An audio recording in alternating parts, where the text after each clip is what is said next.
They say where the legends come from. You know what a hero looks like. Pretty little flower, won't you sit back down and go play nice? So keep talking, keep laughing. One day you wish you had it. Other people on fire, fire. Maybe it's time they meet their dragon. If you're gonna hold me down, you're not gonna let me into your castle walls. None of you can keep them. 'Cause if I gotta burn it all down, then we'll burn it all down. Oh my, look at who ends up bigger this time. And if I gotta break it all down, then let's break it all down. Bye, playing with fire, and we'll burn it all down. This is where the bruises come from.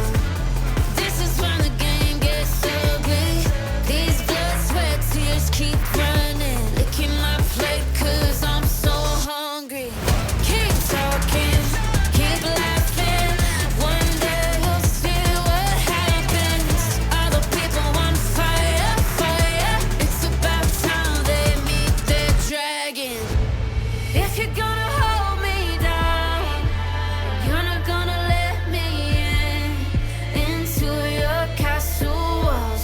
None of you can keep them. 'Cause if I gotta burn it all down, then we'll burn it all down. Oh my, look at who ends up bigger this time. And if I gotta break it all down, then let's break it all down. Bye, playing with fire, and we'll burn it all down. It starts right now. Baby, you're surrounded. Put your money where your mouth is. Bury your doubts under the ground. Then they're gonna watch you step over the ashes.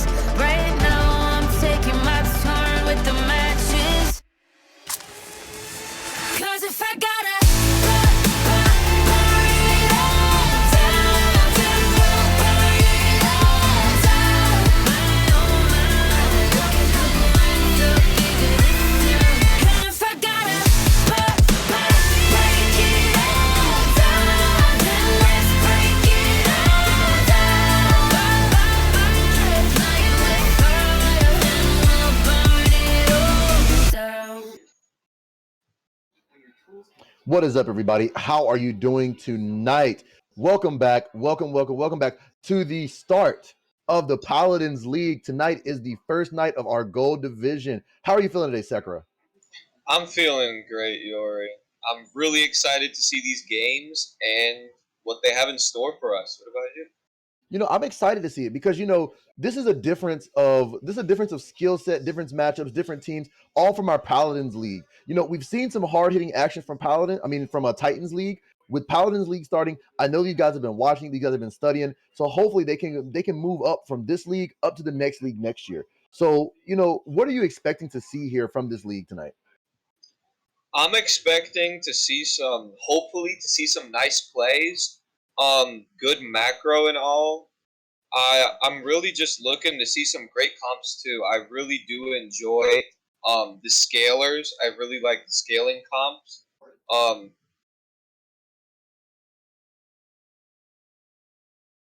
really like the Orn pick, for example, paired with like a Karthus or a Jinx. Personally, that's my favorite. Okay, I like that. Now, I haven't seen Carthus or Jinx in a minute, and that's one of the main things. Give us a second. Give us a second, guys. Sorry, we're having a little bit of issues here with production. Okay, there we go. Oh, you're fine. So, looking at it, I do like Carthus, like Jinx. So, I know I sent you some OP.GGs. I sent you all the teams. Is there Mhm. anybody that's standing out for you tonight? Is there anything that's catching your eye on a team that you're kind of eyeing right now? I'm personally eyeing the Astral's jungler right now. He's having some quite a bit of success in ranked here in his past games. He's looking like he's pretty much stomping every single game that he's had. He's MVP of almost a few of them, and I think he will be the main driver for their team tonight. Okay, and and I'm excited to see that as well because I mean, like I said, I've been looking at this team. I've been following a lot of these guys. A lot of these teams, we've had tryouts. We put together some of the best teams that we can. The Astral teams, they are representing Astral eSports on its own. And one thing I'm excited to say is a lot of these guys have made their way through the division. They made it out of tryouts. They made it onto the team. They fought for those vying spots.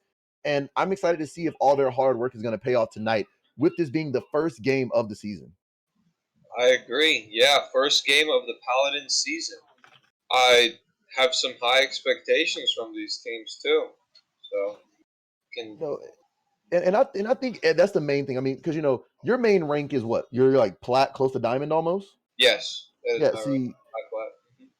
so with you being close to diamond, what are some of the major things you're going to be looking for as far as some of the mistakes that these guys might make? Are you going to be looking at roaming mistakes, any mechanical mistakes? Like, what are you going to be kind of nitpicking on that you might can see here? I think that I'm going to be nitpicking on mostly how they play team fights because I think that's a really, really important thing to grasp.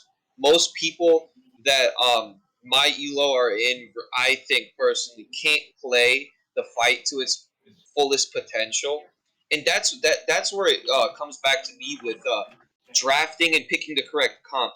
Because if you can get that correct comp and know how to pull it off, I think that no matter how far back down you are, and you just know how to run that comp, you can like drive through games even if you're behind.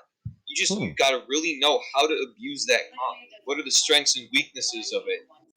How they play team fights? Are they a front to back or a back to front comp? Certain things like that. Just I think those are the main things that I'm going to be looking out for tonight. What about you, Yori? Honestly, the main thing I'm looking at is I'm definitely looking at macro roaming. I'm definitely going to be kind of critical on the mid lane. I'm going to be looking at jungle pressure. I'm looking at how these junglers are going to react. Like I said, these guys have been working together for almost a month, so I'm excited to see exactly what and what type of comps they're gonna mesh with. Because right now, I feel like you win or lose in draft. Either I agree. I completely agree with that. if your draft isn't right, you're gonna lose. Yeah. So Yeah. it looks like we got picks and bans coming through, and let's get down to it as we see Senna getting taken off the board ASAP. I don't know. Senna is super strong right now. For whatever reason, she is super strong, and I love it. Yeah, I'm seeing a lot of fasting Senekench's bot lane these days, and I think it's really rewarding. Zig's ban is also next. He's quite a high win rate, in my opinion, for the ELO that I'm in. So I think that's a worthy ban. And I agree. And one thing I'm looking at here, we saw a match last night where they did a Senna Vagar fasting double support item, and it worked. It worked Really? amazingly. It did. I was surprised. They both split Wow. gold and they both carried. So I'm ready for that. Now, looking at it, we see the Zeri come out along with Graves. Zeri has been stomping all the way through lately, and I'm excited to see that. Yeah, there's the Graves ban. That I think that they're looking at some stats too because that's the champ that um their junglers really just stomping the games with. And yeah, good that they got it out the way. That's an advantage for themselves. And and that's another thing is Graves is a very feast or famine jungle. If you get Hmm. fed on Graves, you can definitely do a lot of damage. If you don't get fed on him, you're gonna fast. I don't mind the Yasuo ban here. I hate Yasuo. I don't like Yasuo. I hate him. But to see Jin out, that kind of hurts a little because like they're targeting the ADC up here on Unicop Muskrats, and I want to see exactly what the plan is gonna be here. Like, if this was your team, if you were, building a draft, what type of draft would you build here with these five people? On Muskrats or the Astral team? Either or. Either or. Well, like I said before, I'm more of like a scaling type of person. I like the scaling comp. I really love the Orn pick because that's basically just guaranteed gold when it hits that 14-minute mark.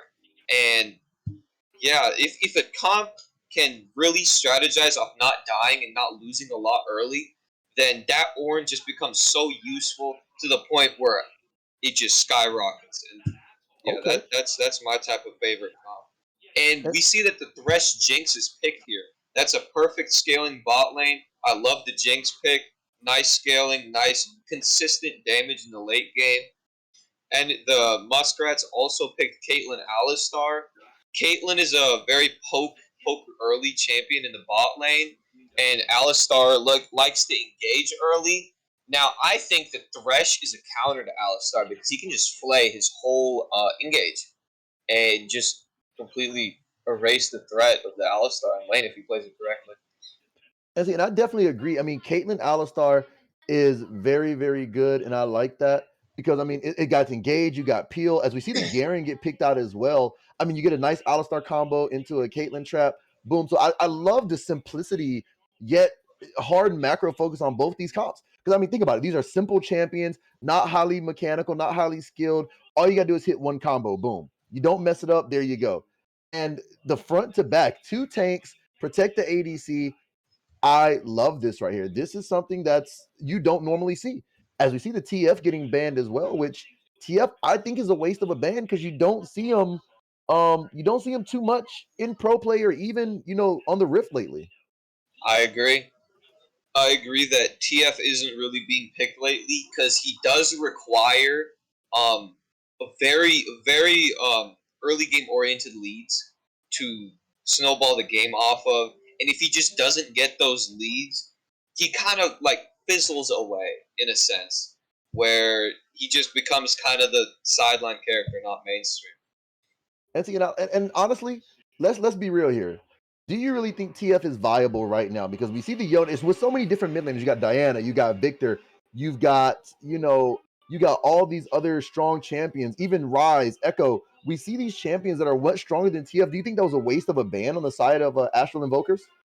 I do think that was a waste of a ban, and even if that they have a player on Musrasks that plays TF, is he able to like really squeeze the max potential out of that champion, or is he just gonna waste that? And that's why I think it's not the most worthy ban in my opinion. They could have banned another stronger mid laner. And you're right, and you're definitely right. As we see the Xin Zhao pick in the jungle, Xin has been making waves all throughout league so far. I mean, he's always been strong. He's been slept on, but so far in this first split of league, he has come a long way. Just his WE go in, boom, he can disrupt a lot. And with this front to back combo on Uticast, they've got to be careful. If he lands on the Caitlyn and goes in, it's going to be a bad time. As we see Viego being hovered, I like the Viego counter here. It could definitely work. Ooh, but the Vex, okay, I like it.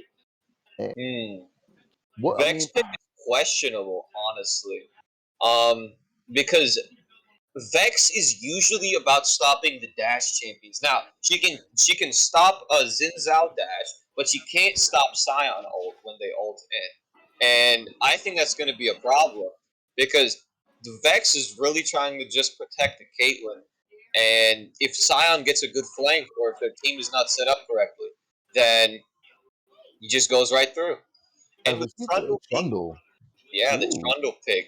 I think that's a counter to Sion and Xin Zhao because he can just press R on them, and they basically become a health bar. They're not too much of a tank as they should be. and there's the Corky. There, see, that's what I was saying. You know what? Screw the TF ban the Corky. I mean, honestly, I hate Corky. It's either pick or ban. Either you're going to play Corky right or you're not going to play Corky at all. So, I mean, looking at these drafts, we see it. What are you thinking? We've got three tanks on the side of Uticott and Muskrats. Well, Trundle, you might as well say a pseudo off tank somewhat that can still do bruiser Right, damage. right, right, But, right. you got more engage on the side of Astral Invokers. What do you think? Who do you think is going to take this game? Like, just based off these alone? Based off comp state, I'm gonna start with Astral. Astral has the early game. They have the mid game with the Scion and the Thresh, and they also have perfect scaling with Corky Jinx. And if Jinx or Corky gets ahead and kills gold, XP, things like that, those small advantages are gonna like just start to exponentially go up. And I think that that's the reason why Astral is gonna win. And I think a weakness of Muskrats is that they have three tanks in a sense, and Alistar and Garen don't really do much damage to picks like Thresh or Scion, and maybe even Xin Zhao, because Garen has to be fed in order to like truly one shot someone. So I'm thinking that they're lacking some damage if they just keep going even with Astral. Okay. Astral has a lot of damage with the Corki and Jinx, stable damage with the Jinx, and burst damage with the Corki. So I think it's better for Astral that they have this team comp. They have scaling and early game. Okay, I like that. And what do you think about the side of Utica? Astral, they do have a lot. They do got the scaling, they got the engage, they got the damage. They do have that hyper scale late game carry if one gets fed. We turn our attention here to Utica. What do you think that they can do to actually beat this comp? I mean, with your knowledge, you're a higher elo than most of these guys here. What do you think? I think that playing off Vex and Trundle is going to be a must here. If we get the Trundle ahead, and if he gets the good ult placement onto one of their frontliners, like I said again, they're just a health bar, and he steals the stats that he takes away from them. So he's basically becoming their tank, and he does damage too. Hmm. If he gets the proper leads, and with Vex, if she gets a good ult onto somebody, say like Corki or Xin Zhao, maybe even Thresh, because I think Thresh is going to peel their carries. If she gets a good ult onto them and quickly assassinates one of them, she can start to get that reset combo with her ult. So I really think playing around the Vex and the Trundle here is what's going to win the game for Okay. Muskrats. Okay, you know what? I like that. I mean, I like that insight because, coming from a jungler and a top laner like yourself, I mean, looking at these two teams, looking at them, this is their first game. This is their first, I'd say, competitive organized game. So, what do you think is going through the minds of these players? What do you think is the mindset here when you're going into something competitive, not normal flex, not normal solo duo? This is 5v5 comms. You have to play correctly. What do you think the nerves are right now? Right. I was in a LAN tournament once too before, and I was nervous, honestly. With my team being there and helping to like support and everything, I think that's one way how to calm the nerves down a little bit. But I do think communication is gonna be the key factor into like calming things down and actually having a game plan. That's gonna make the ride much smoother through these first games if they do have any doubts. Okay. You know what? And see, and I like that. I mean, honestly, I'm not even gonna lie. I used to be semi-pro myself a little bit when I did play. And the main thing that my team told me, even though I was the lowest elo player on the team, they told me don't try to do too much. Keep it simple. Do what you know and work together. And I that, agree. right there is what kind of kept me in the league and able to compete at the highest level. I mean, honestly, I Mhm. was going up against challenger and master players, and hey, I got destroyed a lot in lane. I did, but the main thing, the main thing was stay calm and trust in my team. If they had to cover my weakness. So whatever my strength was, I had to exploit it. Whatever my weakness was, they were there to have my back. So I really feel like that's the mentality you have to go into in some of these games. Mhm. So I'm excited about this. Now, if you could change one thing about either of these drafts, what would you change? If I could change one thing about either of these drafts, I would like to see more of a. It's hard to decide because I'm more of like one that likes to get things over with cleanly and quickly in fights, and I would like to see more of a dashy type champ than Garen, in the top lane, possibly a Renekton, not into the Scion because Renekton and the Scion obviously outscales that. Possibly a Gwen pick would be really good here to deal with the Thresh, Scion, and Xin Zhao. I think that the Trundle and what is it called, Gwen, complement each other very well because Gwen provides the slow, Trundle provides the pillar, and they basically have no escape from that. Otherwise, besides having their flashes. Okay, and I definitely understand, and I definitely agree with that 100%. I feel like, but let's be honest here, Garen. Does Garen not always produce a threat? If you get Garen ahead, all he's got to do is Q you, your silence, Beyblade to win, and then press Yep. R. That's it. 100%. So I'm looking at that right now, just looking at the simplicity of this comp, and I like this draft from Utica. It's not a heavy draft. It's not something that's crazy. It's simple to where Astral Invokers a little bit more. You have a lot more margin for error. Well, a little less margin for error. If you mess up a Corki package, you mess up a Zinzao, you mess up a Yep. Scion ult, you miss a Thresh hook, that's it. You're going. You're going to be stuck there. So I'm excited to see what's going to happen with both of these teams. I'm definitely excited too. I can't wait to see how Astral is going to play it out and to see if Muskrats can play for their strengths and get the leads that they need. And and one question, looking at this is the Paladins League, which is our gold league. Not saying they can't Okay. play in the Plat League, but these are the people that want to be in the gold league, specifically gold. Mhm. So my question, what do you feel is the biggest, if you could pick one thing, what is the main thing is the difference between gold and plat? Honestly, there's a mixture of things that have to be said between the difference in gold and plat. I personally think they're the same, just less mistakes. It's still the same macro mistakes. It's still the same mechanical mistakes.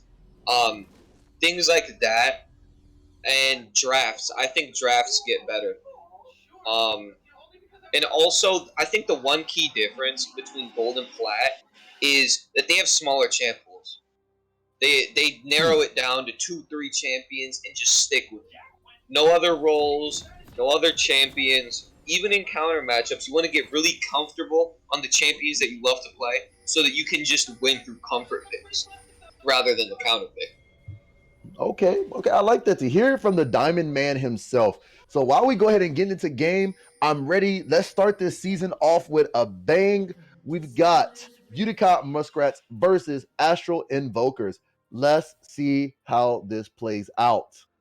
I like Let's go. I like the thresh that he's walking up all the way. Usually, that's a mistake that players make is that they stay in the bushes, that bush right in the corner besides blue buff, so they can't see. But I like that thresh is stepping out. Yeah, so every team has the normal 5-point that you would usually expect. One in the mid lane, two in the top, and the bot lane in the bot. I mean, looking at that 100%, honestly, I see the Corki dancing in the mid lane. I'm sorry, that already, that already wins right there, 100%. That already wins. You see the Corki butt, there it is, done. Yeah, and he picked the perfect Corki skin to go with it too. So I'm I don't like excited to to see. But I mean, you see a 5-point here. I mean, you got a Trump, you got an Alistar. Would you have tried? I mean, you got a hook champion in the Thresh. Would you not try some, some shenanigans? Would you not try to maybe invade a little bit, try to force them back, try to put a little bit of, aggression on the map here? I think that if they go in level 1, I don't think they're going to win because Zinzao brought Conk, not Hail of Blades. Their mid laner is more useful because they have a fear. Our Corki has, not the greatest early game too. And we also do have a scaling bot lane, and I do think Caitlyn wins early against that. So I don't think the invade would have been optimal here at all. Gotcha, I see Trundle going for the 3 camp, I'm assuming here. See, I'm not a Into a jungler. top game. Yeah, I'm not a see, jungler, so I I'm don't a know. jungle, so I can see the pathing in which they're going. Did he skip blue buff? I think that Trundle did skip blue buff and just went straight for the Gromp. Now is that a normal clear for a jungler to skip blue? Okay, so he went Gromp. Okay, so I guess because Gromp does get a healing, I guess go back for blue and then maybe level 3 gank top lane. Good hook by the Thresh. The Thresh goes in good by the Jinx. There she goes. Wow, Caitlyn is trapped. Thresh is on her. One more auto, and Thresh will get the first blood as Jinx. Wow, beautiful play on the side of Astral Invokers. What, those chomps came down so fast as Thresh with the flash play with the hook catches the Alistar. There goes the Jinx as well. Alistar headbutts Jinx back, but Thresh is still right here. Just wow, beautiful play. They are showing the aggression. This is what I love to see. The Thresh played that perfectly, honestly. Even tried to go back for that last-ditch attempt on the Alistar. As Garen goes in, there's that Beyblade. The Q goes down, and Garen's just autoing as he's going to back away. Good little poke there. It's Corki just kind of ease in. Those are a little, Gatling good and then throws a Q down, but, gets a nice little trade back, I guess. But, I mean, would you expect to play like that from a gold Thresh, to be honest? The way that he played it, Honestly, not. But support mains do tend to be hard stuck gold, so I do think that there there could be some differential in their play. Oh He wow, could as be we see playing some at a flat level. And you're right, and I definitely agree. He could be because I mean, honestly, that Thresh definitely played it well. I mean, the hook, the flash, the flay. I mean, that was by far so far the best play of the game for me right there. And I feel like that sets the tone a lot for what you could be doing, later on throughout this game that we could see. Right. Scion shoved into top wave. He should be looking for a back here so we can get a recall, but I'm assuming he's not. He's just sitting in the bush. Interesting. Could have had the And free back.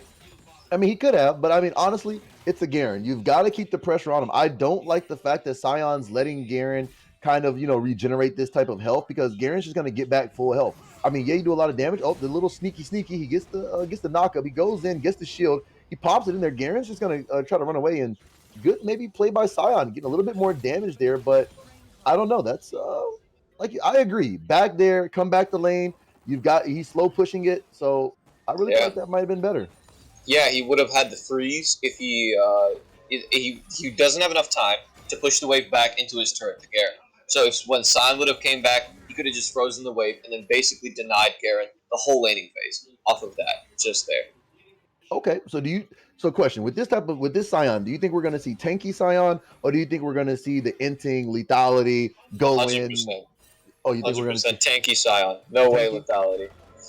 I No think way the lethality. value that Tanky Scion provides is just more. He does the same amount of damage almost. He can one-shot their AD carry late game with when he goes full tank too. If he builds the Titanic Hydra as well, his autos chunk with grasp for like a quarter of your health if you're just sitting at base like 1300 HP like an AD carry. So either Okay. way, he's still going to do damage. Either way, it's going to be good. Lethality usually revolves around having a lead, a really like tremendous or tremendous lead in the early game, and then you can snowball the game and destroy tanks too. That's the one thing with lethality that people do. Okay. So as a jungle main, do you agree with Xin Zhao? Maybe I don't think he's taxing. I think he's trying to help shove so they can go for dragon. And I mean, I think that's a smart strategy there. I wish Mm-hmm. more jungles would do that. Help push the lane in, get the pressure. As we see a 4-man rotation to this dragon, I like that. That is just good macro skills on the side of AI. Wow. Yeah, the AI really had the drag timer ready for them, and the enemy team just did not have enough time to react. And I love that they actually set the timers and the things Ooh, for the the thresh may be objectives. caught out here. There goes the W. He's gonna okay. So Trump is gonna back out. I'm sorry. Yeah, that's okay. Yeah, I really love how teams can really come together and actually get the objectives done. Because if they get these next three drags right after another, they're looking at around 20-ish minute soul point, Ooh, and that's Scion ulted. So Scion just ulted. Garen does have ult. Scion pop shield. He's trying to go in, but he's just gonna kind of back out here. Now, honestly, do you think Scion should have ulted there? I mean, yeah, he stunned the Garen, but I don't know. That was maybe a little bit of a misplay there by Scion. Maybe hold the ult until he's lower to you can get the kill. yeah, that's a questionable play from the Scion.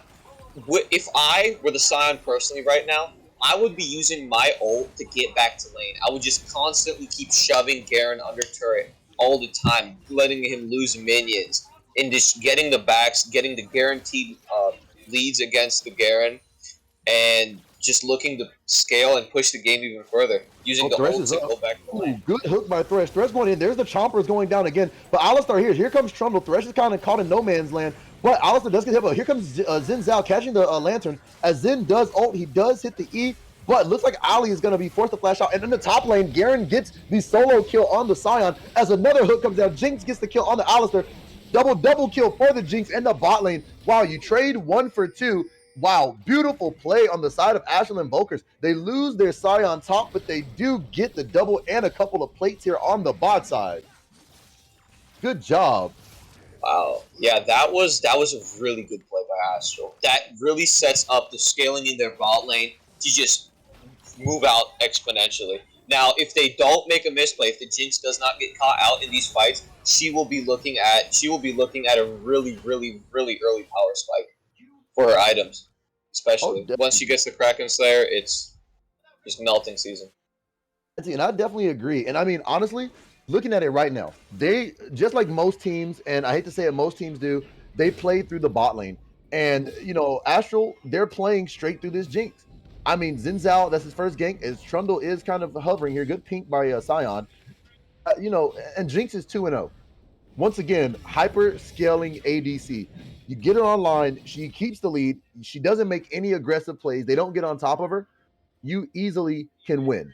So, Hmm. there's the Xin Zhao. He's on top of Trundle. Trundle's trying to duel him, but here comes the Corki. Trundle needs to back out. Vex ult goes wide as Corki's just pelting away with those mini rockets. I mean, wow, he's just going in. As we see this bot lane just kind of stay here. Alistair did roam up to kind of maybe give a little bit of help there, but I don't think it's enough. Yeah, that definitely wasn't enough. And even if Vex hit the ult, she had no mana. Yeah, So true. the play wouldn't have worked as well as they thought it. Ooh, Ooh. okay. Oh, good flash. I mean, force the Vex flash out. I mean, hey, you know what? Like you just said, he recognized she had no mana, but here comes Jinx. Jinx is by herself. Jinx doesn't have flash. She doesn't have here. There's the alley combo. Jinx may be caught out as Thresh is trying to get there to save. There goes the lantern. Jinx has to find a way to get there, and Jinx does. Ooh, good clutch save by this Thresh. What? This guy is man, he is making the good plays right now. Yeah, that was a classic misplay by Jinx to overstep for CS that people get caught in it all the time. Good play.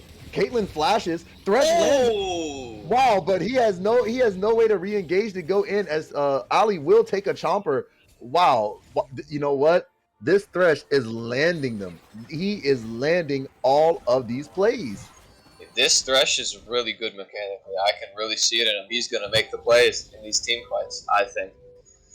And I think so too, because I mean, so far he's already landed 2 clutch hooks. He's forced Vex to flash in the mid lane. He's definitely made a lot of controversial plays down here in this bot lane, and I really feel like he's doing well. Yeah, if he plays his role, he's going to be able to take control of the game. Now, in my opinion here, Thresh should be leaving lane to roam because Jinx is right now slow pushing, and if she just uses her big rocket gun, that should be free CS for her. Thresh does not really need to stay. He could be roaming and helping out he could be roaming and helping out other laners. Now Trundle is in the bot lane. Drag is coming up soon too. Drag timer is 10 seconds. Corki does have package, I'm assuming. Yes, he does. Okay, there's a big play that's going to happen here soon. Well, there's the Rift knockdown as Corki's holding, but there's another good Thresh hook as Corki comes in with a good package. Wow, but here comes Vex on the back, and Vex is kind of hiding in the back as Rift will take the first turret. Wow, they are playing good as he does headbutt, but there goes the Zen. Zen's coming in. Zen does get the kill on the Alistar. Thresh is coming down. Caitlyn with the net. Wow, what a play by this bot lane. This Jinx and this Thresh, what are they doing? Yeah, the Corki package was really hitting it too. That was a really good Corki package.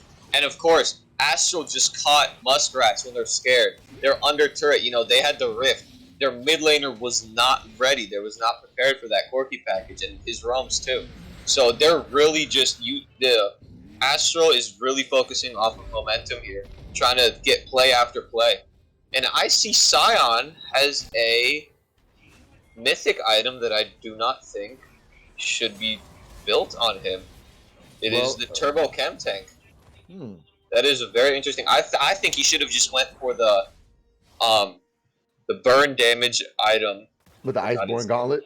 Not Iceborne Gauntlet, the one that Sunfire Cage. Yeah, Sunfire Aegis. I think that he would get way more value out of it because there's 3 melees on the enemy team: Garen, Trundle, and Alistar. They're all going to be onto him, or he's going to be near them. So I think he just gets so much more value out of it rather than trying to burst down with a Turbo Chem Tank. That's what I think the Corki's there for, to burst down with the Ludens and the Ravenous. Well, I guess if we think about it, if he Zen Zhao is trying to face check, he does get knocked up. Good Vex, so Vex goes in, and Zen will be caught out as Alistar flashes in. Oh no, he flashes, he gets caught by the chompers, and Thresh misses the hook. Good sidestep by Ali. Just, you know what? He said, you've been hitting hooks all game. You're not going to hit this one. I'm standing still. I'm going to make you miss. So, wow, the one hook that he needed to hit, he misses it. But I guess, going back to the Sion, Turbo Chem Tank, doesn't that give you movement speed as well, right? That does. It does give you movement speed. Turbo Cam Tank is usually used for bursts and to clear camps and jungle faster on Hecarim and whatnot. I could see it being used to just shove lane and turbo split push, like Turbo Cam Tank. And I mean, and that's what I was about to say is he presses Turbo Chem Tank mixed with his ultimate, he gets that extra movement speed. It's a potential that, you know, he's outthinking all of us. I mean, so far, Possibly he could be just way bigger brain. And honestly, it might work with the lead that he has. He has 111 CS to the Garen that is 99 CS, and he has a completed mythic item, and Garen doesn't. yeah, true, exactly. See, and that's the thing. So he's already ahead. He's sitting back, kind of chilling with it. So I mean, honestly, I think Turbo Chem Tank here might just be a play. You know what? You activate it, run the lane, boom, you go. You activate it. But here comes Xin Zhao. They're gonna gank the Garen. They do get the slow. Xin Zhao's going in as there goes the Turbo Chem Tank. He popped it. Here comes the Scion ultimate just to kind of get that catch on the Garen as they are tanking the turret. And Garen will. So you know what? Maybe they made it work. They made the Turbo Chem Tank work on Garen. That's the first for me.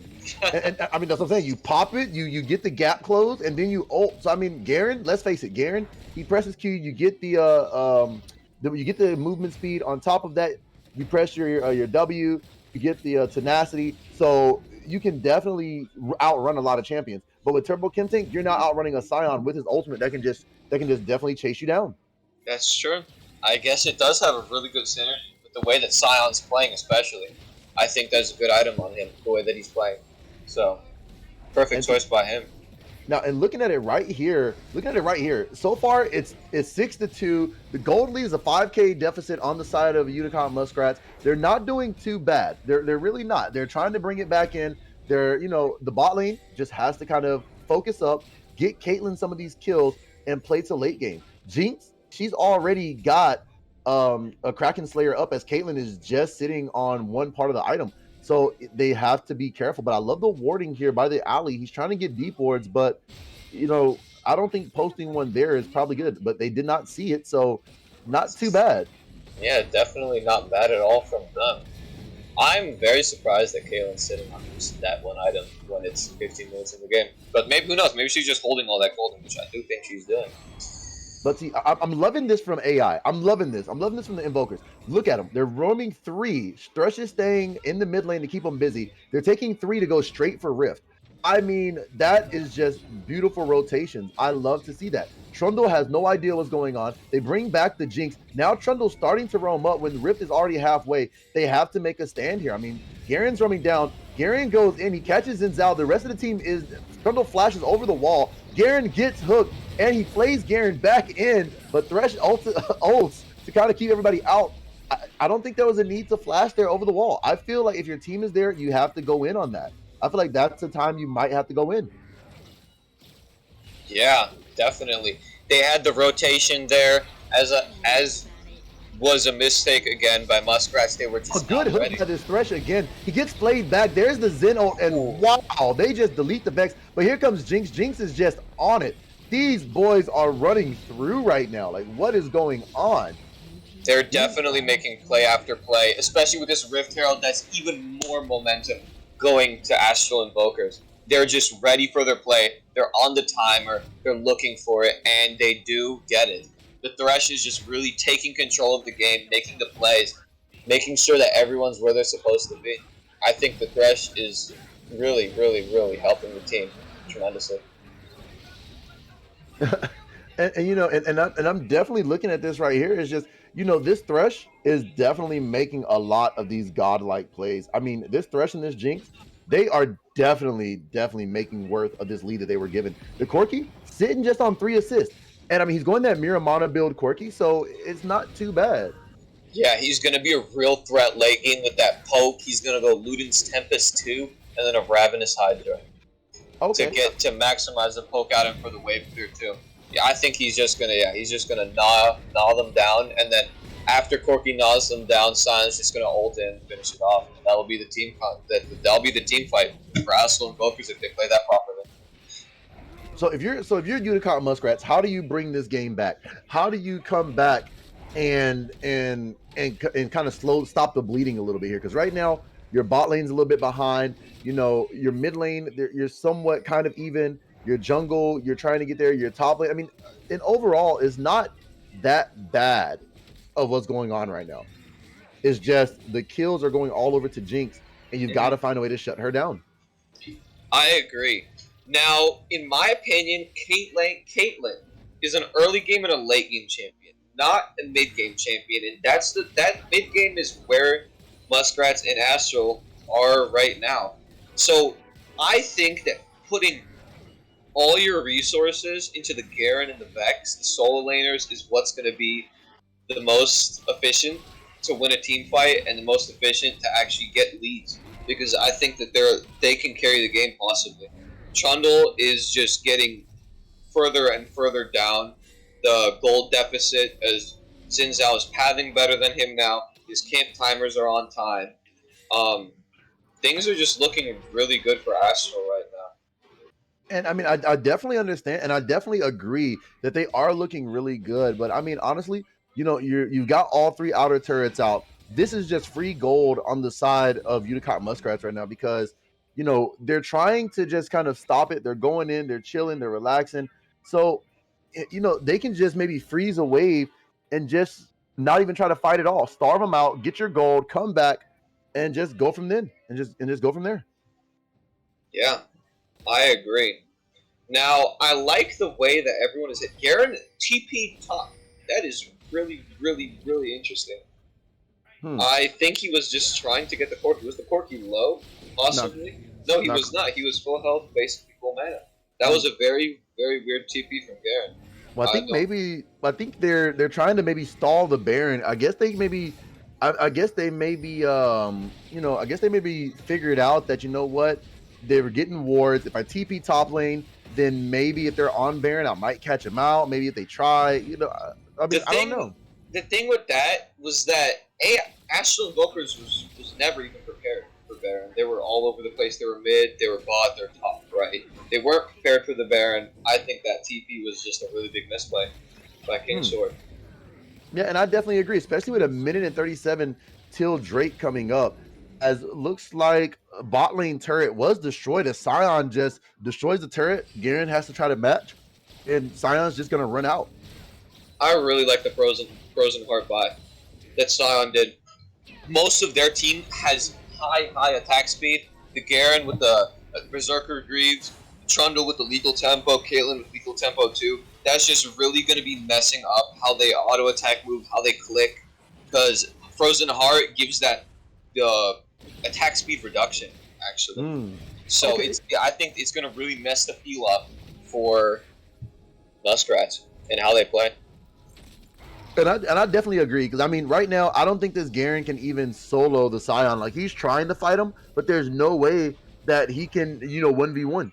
They're trying to get wards around. They're trying to get control around this pit, but look at the back timings here.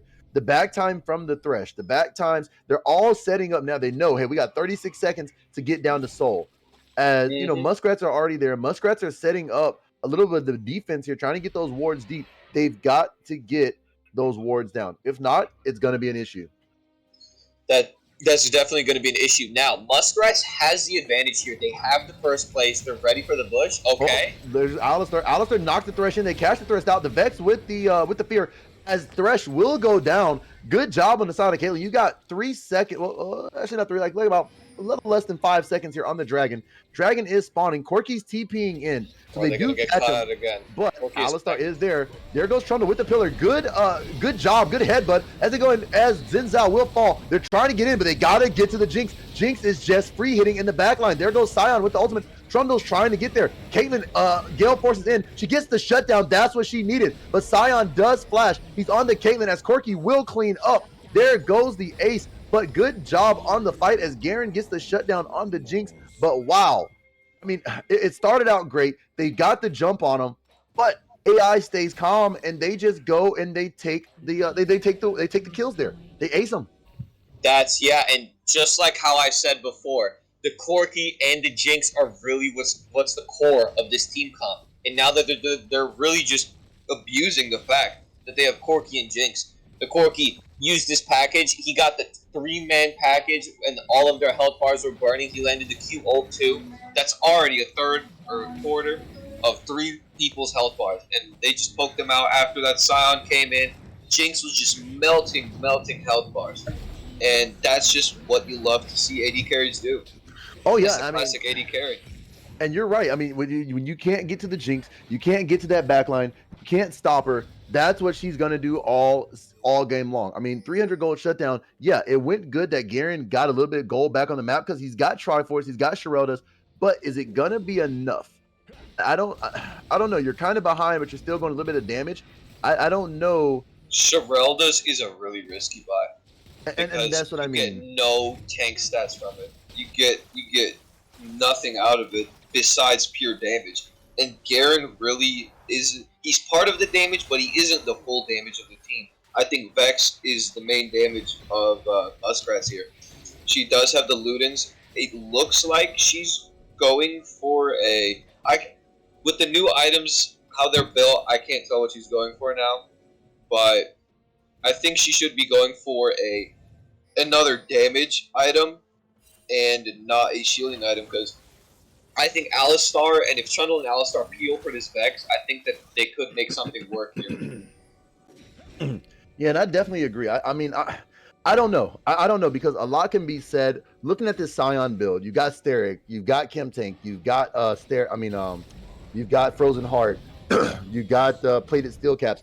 You know, right now he's a tanky boy. So I feel like maybe more armor pin on the side of this Caitlyn is gonna be good, because the only one who's gonna do a lot of damage right now is gonna be the Vex.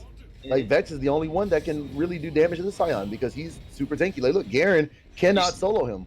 He's taking virtually no damage. He popped a W, and Garen could not even get that. Alistar's in a bad spot. Alistar gets a knockup. Good ult from the Vex. Good fear. There's the wombo combo from the Alistar from the Vex. But Thresh does get the kill as Caitlyn's in the backline going in. But it's not going to be enough. Thresh does get killed as Caitlyn will walk out. But man, that was a close one. That was definitely, that's what they wanted. They wanted the Vex to go in. They wanted to follow with the Alistar. It was almost picture perfect. And look at the Scion just tank turret. Just look at this. He Garen virtually does not care. He really doesn't care. Does he have ult? He does not.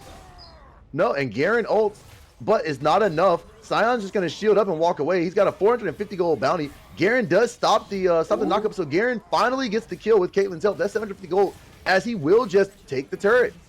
I mean, I don't know. Man. I mean, maybe that was a boss FF's play, you know, suiciding for the turret. But I did think that he could have just got the turret and run away from that. There was a bit of a greed play by the Scion, but still came out on top, still got that turret, still got the wave shove. So in the end, it's not horrible, but it could have been better. But I mean, now, honestly,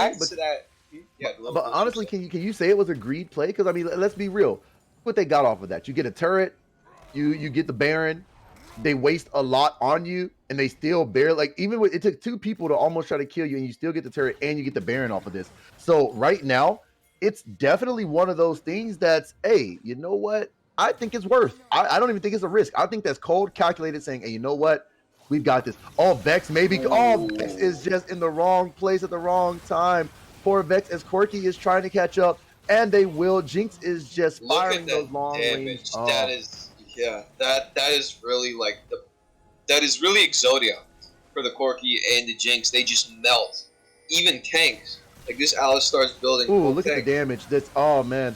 The Caitlyn might end up falling here. Xin Zhao does pop ultimate as Garen's in there. Garen's doing damage, but it's not going to be enough. Jinx is still up. Garen almost kills, but looks like Xin will go down, but Jinx will just keep free hitting as they're just going to take the inhib. Scion is still bot side, just pushing that wave in, slowly pushing, but this may be the end of the game. Looks like AI is just slowly working it in as Scion comes charging in, saying, you know what, come here. Thresh lands another hook. He knocks the Caitlyn back, but Caitlyn flashes as they're going to keep trying. They're not letting this go. Vex hits the ultimate. She's there on the Corki. Corki's almost down, but it's not enough. Alistar hits the headbutt as he's going in. Thresh hits him again as Jinx is just free hitting. Alistar's trying to run in. Caitlyn, just not enough. Thresh shields are just too much. Ali's trying to survive as long as he can. Jinx will knock down the Caitlyn, and they will turn their sights on the Nexus as Vex barely makes it out. and she's forced to flash the Thresh hook at the end, and Wow. AI will just walk into the Nexus. Wow. That's a great game. That's a great example of how leads through bot lane can win games. And in that last fight there, that Scion was really trying to get as much people on him as possible, trying to put as much eyes on him so that they can take their eyes off the real people like the Corki and the Jinx, just trying to carry their way through. And see, and that's right there. That just shows you, because what did Corky really do all game? Corky went 0-1-14. Corky really did was sit there, chill, and just bomb from long range with those ultimates. But we do have the support, the Thresh God himself in here, Hakari Tasuguri. Did I say that right? Yeah, Hakari Tsurugi. Sorry, say it one more time for me. Hakari Tsurugi. Okay, Hakari Tsurugi. Means light sword. Yeah, man. Okay, light sword. Okay, I like that. So how are you feeling first night, first game? Tell us about it. Man, feeling exhilarated. Like we came in super excited. Like left the game super excited. It was a hype game. Like my center got banned. I was like, hey man, let's take Thresh. Let's take Jinx. They took our Caitlyn. We were playing for Caitlyn. Took our Caitlyn. I'm like, oh, we'll match that. Let's play Jinx. So we're all hype, man. It was great. It was great. Okay. Yeah, your Thresh really was the decider in the bot lane. You really made the plays happen, especially level 1, level 2. That was where you shined. That was where you got the lead, I think. Preach that, man. Yeah, I just looked for any open mistakes. They didn't really respect some of the hooks there. He didn't really go for any nice engages, so I couldn't get a flay off the Alistar, right? But yeah, it was hype, man. It was hype. I mean, yeah, you definitely played really well. So congratulations to you on your first win. Preach, man. Preach. And so looking at it, this is your first time competing kind of competitively in a league, correct? Yes, correct. In this league. Okay. But you have competed competitively before. Right. Yeah. Exactly. Okay, gotcha. In multiple teams. Now this whole team was just thrown together. What, maybe 2 months ago, correct? True. How has been the meshing of you and the ADC and just the whole team kind of getting together in those 2-month time span? I mean, I know it's not an easy transition to just play with people you just met, but how has the synergy been going? Man, honestly, so I think even from tryouts, we were trying to just find the 5 best guys that we could like get our hands on and like get in there. I tried out for support. They're like, hey, we want you to come back for another game. I played with the players who lost in the game prior to that. So I first my one trial game, won my second trial game, and then I got Cobra in my top lane, I got Smite in my jungle, I got Cheesy in mid, I got Destroyer in the ADC, and even Destroyer, he came later on. So the match thing was amazing, bro. As soon as we start talking about like, hey, what do you have to plan for this? What do you have to plan for that? It's all about understanding what your fellow man needs and then fulfilling what the team needs as a whole, right? It's all about that mesh. If you guys aren't getting along, you talk it out. Like me and Destroyer, we cover for each other's weaknesses. That's what I like about this guy. Me and Cheesy, we have a good room, right? Me and Smite, best buds. Cobra does his thing in the top lane, so it's awesome. Okay, I like that. You know what? I like that. We were just talking about that before a game. It's all about communication and covering up for the weaknesses that you may possess. I agree. But, before we let you go, I got one question. What's up? What is your favorite color? Green. Green. Okay. Good choice. Now is that green? Is that green with envy? Is that green with money? Hey, green from nature, and then it just happens to be the color of money. You feel me? It's the manifestation of energy, King. It's a great point you have there. It's a great point. Okay, Appreciate I like that, that. man. I like that. Well, you know what? We appreciate having you. Hopefully, we see more of that. You guys are 1-0 tonight. Hope to see you guys next Friday. And man, keep up the good work. Yes, sir. You too as well. You guys have a great one. All right, you too, bud. All right, You now. too. All right. So looking at it, give me 1 second. Do we need to cut to a break? Just gonna ask the question out there. And we are gonna cut to a little break, and we will be right back, boys.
disappear. I'm your eraser. Aim the cut just like a razor. Murked up in this world, my blazer. I got all the boys on me. I got all the lines on ring. Knocking dead, turning heads. I got all the eyes on me. Pretty face, 걸어 들어와. 유행 선두자. 원하지만 못하잖아. 애가 타잖아. You like whoa. 달리 유도 go. 난 알지, I know. 준비해. Cause I like the ball. 멈추지 않아. 말할래. 그게 like a bag. 그거 말고 bye. 믿어봐. 그만큼 크게. 어깨 펴고 high. 100% 덤비지 못해. 죽여주잖아. 나는 boss. 간지 with the sauce. 원하면 줄게. I'm doing damage when just how I planned it. I do what I want when I say. 모든 날 따라해. 난 끝내주잖아. To live on the edge of insane. Coming at you loud. Real, real wild. Here to light it up. Set the world on fire. Gonna break rules and hearts and tools. Cause that's what the baddest do. Never going back. Nah, nah, that. Diamonds on drip. Cause I came to make a splash. Gonna break rules and hearts and tools. Cause that's what the baddest do. It's crazy.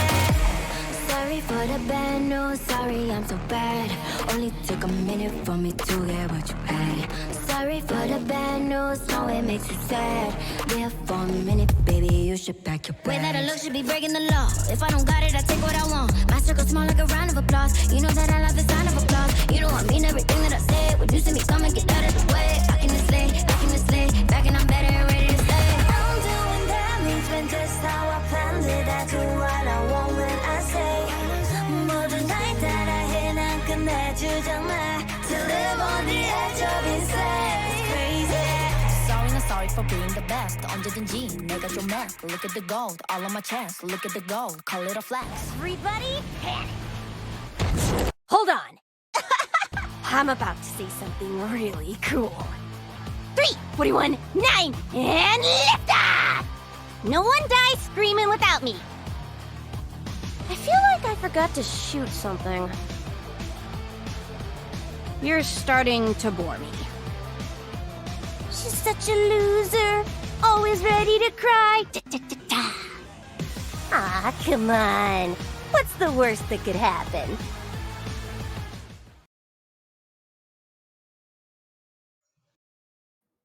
All right, and we are back. Man, what a game for the first game. Unicott Muskrats, Astral Invokers. I mean, was there anything that really stood out to you besides the Thresh? I mean, what mistakes could you point out from both sides? A mistake that I could pull out from both sides, I would say that if just Muskets really tried to focus on the early game, really tried to get some aggressive plays out there, and just try to take that early lead. I think that if he went for like a level 2 mid gank, possibly, because I know that Corki usually doesn't go his W second, which is movement ability, so he really doesn't have too much escape, is what I'm saying here. So if Trundle just would have went from his buff and let's just say to mid, he probably could have gotten a kill if Vex would have landed the fear. And Vex took Ignite too, I'm assuming. So that could have been a kill opportunity there, just by knowing how they level out their abilities. And I think so. I mean, I feel like that's just something that jungles really don't prioritize anymore. It's becoming a farm jungle-y, farm till 3, farm till 6, and go from there. You know, really only jungles you see ganking level 2, Xin Zhao, maybe Shaco, maybe Nunu, maybe Kendra if she J4. Yeah, so I mean, honestly, a lot of those picks I'm looking at that most people don't play anymore. They're just farm it up and go from there. So I'm excited to actually see what the next plays we're gonna see. But this next team, Nightmare Knights versus Astral Rangers, what are you thinking so far? Like, what do you maybe think? I'm thinking, well, based off of what Astral did last game, they definitely know how to play champ select correctly. So I'm really looking here to see what their picks are and what team comps, what wombo combos are there to offer. Because, like I said before, maybe the team that's not Astral, the Dark Knights, I think Nightmare Knights, right? Nightmare Knights. Yep. If they can really play a comp and they just know how to exploit it, they know how to abuse it, they know how to get through with it, they can really just have such a clean slate. I've seen so many of these games in pro play. Just knowing how to use a comp. That's I Hmm. think the most important thing to do. Now, Astral did last game know how to use their comp, so that's how they got the leads through the thresh mainly too. here's I'm gonna throw something in the mix here. With this game right here, Astral Rangers did have to have an emergency sub, so they lose 2 bans. They lose 2 of their final bans. Do you think that's This game, gonna this game, yes, this game, they lose 2 of their mm, bans, so this is a whole different team. It's a whole different team. So we have right? Astral Invokers and Astral Rangers. Both these are representing, the esports, team here. They lose 2 bans this game. Okay. How do you take advantage of that at Nightmare Nights? Do you pick your comfort? Like, how do you think that's gonna affect the game plan here? Yeah, picking comfort is everything. That's just because, like I said before, comfort is what you feel. Like if you feel stressed out about a matchup, if you feel like, oh, I got counter picked, there's nothing I can do, then you're probably gonna do nothing, even if they mess up, right? Mhm. If you do get your comfort, if you do get like the Katarina one trick, then you know how to abuse, you know your limits, you know exactly how much damage you're gonna put out so you can one shot their AD carry, so you can one shot that mid laner, so you can get the lead. I think comfort Hmm. picks is really what Nightmare Knights are looking for here to win the game. Okay, so you're saying that those 2 bans that they're gonna lose is gonna be in the favor of Nightmare Nights here. I would think so. Yes. Okay, okay. Now with those 2 bands, what would you try to prioritize? Would you try to say, "You know what? Go ahead and let's get our mid lane or get our bot lane or get our top or jungle?" Because I mean, that's gonna be the synergy there. Which do you prioritize? If you know you got 2 free picks, do you put it on your weakest side or do you put it on your strongest side? You put it on your definite strongest side. You want your strongest side, like in my opinion, mid jungle. That's how you take over games, like literally. The roams together. Like let's just say that you have a Xin Zhao and a LeBlanc. You roam top, get a four man dive. There's no really escaping out of that. If you just, like I said before, if you know how to play, if you know how to play the cards, if you get the comfort picks, if you know your limits, that's what they're looking for here. And especially the 2 extra bans. Like if the Astral team doesn't get their comfort pick ban from Nightmare Knights, they could just have a free time, whatever role that they're playing in. Alrighty, so let's go ahead and hop into draft here. So we see the first ban is the Lux, which thank God, because I hate that champion. It's annoying. As we see Viego and Jinx also coming out the way here, which after seeing that Jinx last game, I definitely say get rid of the Jinx. That's 100%, a good Lulu go-to. ban. Perfect. I love to see that champion ban. Any type of hyper carry, that's just like times 2. Because the amount of shielding, the damage that they get from that, it's just a lot. Leona being picked here, okay. So I think that they're going to be looking to get a really aggro bot lane. I'd love to see a Mm, Tristana pick here, possibly. Caitlyn would work out okay, I think, too. But I I think mean, Tristana paired with Leona is going to be the bread and butter here if they get that. but what about Senna? What about Lucian? Because I mean, Senna right now is the strongest ADC out right now. Just the slow they added to her Q, she goes Glacial Mm. Augment. Boom, Leona stuns. Senna lands the W. That's Glacial Augment coming out. You get the Kraken Slayer, and I mean, boom, you're just pelting from long range, and you're just doing a lot of damage. So I feel like Senna could work with Leona, as we see Seraphine not Mm. look like being hovered by Astral. That could be a Seraphine mid lane. I would not Could be. mind that. It could be a not Seraphine bot lane. That would be an interesting way how to play bot lane. Honestly, that would be a really, really interesting way how to play bot lane. 2 supports, and if they do have the Seraphine Nautilus bot lane, they have no kill threat whatsoever. So that's just pure scaling off of I, that point. I guess they listen to you because the Yep. Tristana does come out. So I'm pretty sure they listen. So we're looking at now this right here. Do you pick ADC or do you go ahead and pick your jungle? Because that could be an Echo jungle, could be an Echo mid. I haven't seen too many good Echo mid lanes in a while, or even Echo mains come out in a while. Mm. So I'm excited to see what this Echo brings to the table. But here, I don't know. Looks. Uh, Yeah, I hmm. would personally think that the Echo pick mid would be better. Okay, and Warwick being Ooh. picked. That's one that you do not see being picked in competitive, in amateur play. Not so much at all, because there's a point where Warwick just becomes not useful. There's just a point where he just falls off, where people just do more than he does. Hmm. But I mean, but looking at the comp, you've got the Nautilus with the hook. You got, the Warwick with the lockdown. You've got his spear. You got his shield. You got his attack speed. I mean, if you don't, you force you to build a healing cut against Warwick because the lower he gets, better. So I mean, I don't know. As we see, looks like the Vagar is gonna get picked. That might be a Okay. Nautilus Vagar because we see okay. So Galio. Wow. Yeah. Okay. So I'm right now in big favor of Nightmare Knights comp. They have the early game. They have the mid game. They have the crowd control. They have through the Galio. Galio just brings so much to the table here. He gets easy roams just by the click of a button. He has Hmm, so much lockdown, and the Sedge is being picked too. It's a hmm. really good engage comp that they have here, Nightmare Knights. Okay, and we see the Aurelia. Now Aurelia is being hovered here, so looks like that might be a Galio top lane, maybe, because unless it's a Sejuani top lane, I don't know how I would feel about that. So I'm kind of looking at this as what's gonna happen here, because This is Aurelia. yeah. I mm, cannot draft Nightmares comp. Echo mid, Tristan Leona bot lane.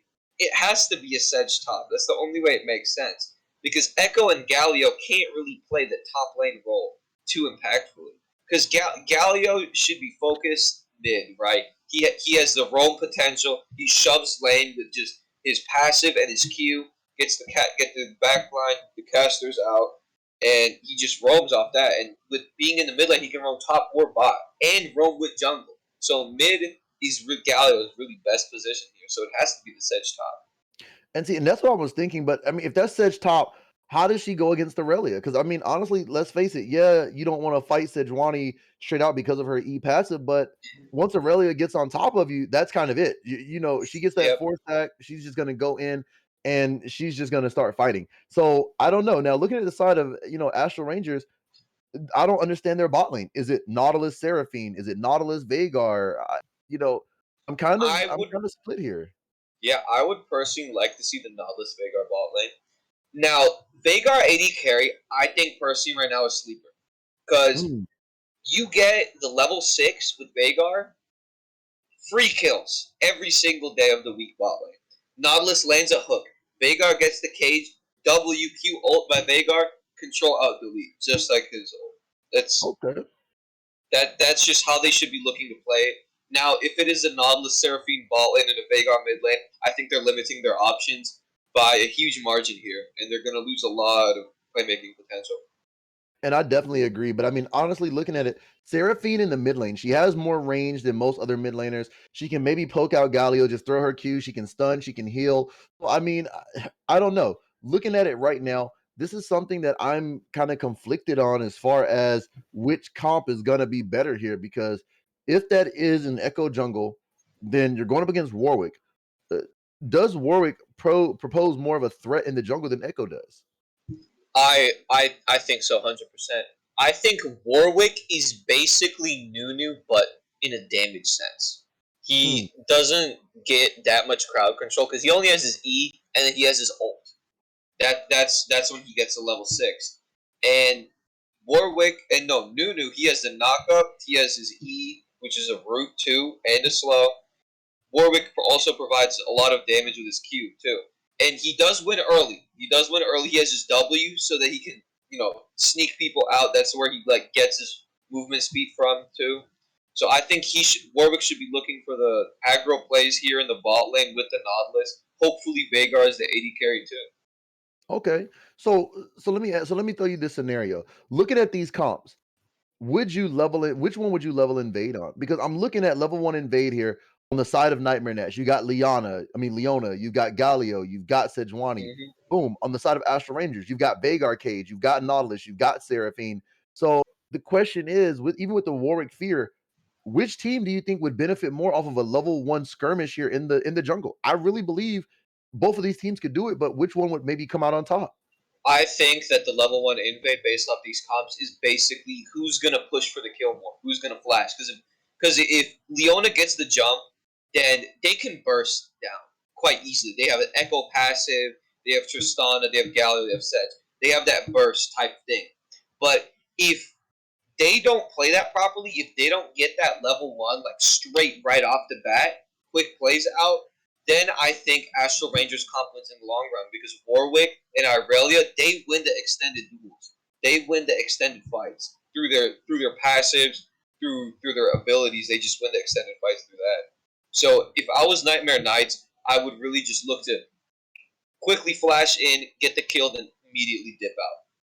That would be my game plan. Okay, all right, I like that because I mean, I'm looking at it, and like I said, this is just a comp that I'm not familiar with because it looks like I can't tell whether it's a front to back comp, whether it's a burst comp. Because looking at Nightmare Knights, they're obviously front to back. You've got three major tanks protecting the Echo Tristana, but on the side of Mm-hmm. Astral Rangers, you have maybe one tank in Nautilus. Yes, Warwick's going to get some pseudo tanky, but he's still a picker. He's going to pick them off, and he's going to Yep. ult, get somebody and just hope they burst him down. And Aurelia, she's just gonna dive around and do Aurelia things. So if she gets fed, that might be game right there. Possibly could be game. Now, I've seen plenty of Irelias not play to their full potential and just misuse their lead. But if she knows how to take advantage of it, props to her. I think that Astral Rangers comp is a pick comp, heavily based off Nautilus hook, Seraphine ult, and the Warwick ult. Because if they just get that chain CC lockdown for like an important carry off of them, like if they get the Echo or if they get the Galio out real easy, they kind of lose that team fighting power, Nightmare Knights, if they just get that early pick. That's what I think Astral Rangers is looking for in these team fights. Okay, and that's one of the main things that I feel is that the team fights here are gonna be their bread and butter because once again, look at the wombo combo that they have. You've got the Seraphine ult, which it gets further the more you go through people. So you throw it to your teammates, you catch somebody, it goes further. Boom, you could potentially get a 5-man ult there.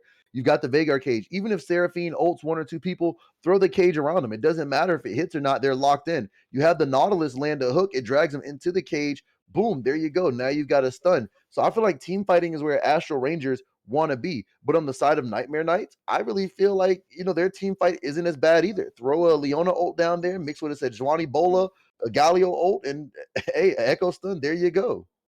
Yeah, they're really the Galio is really going to be looking to wait for the Leona engage and then ult on top of Leona getting into all 5 of those people, so Galio can have a really good chance of getting that ult.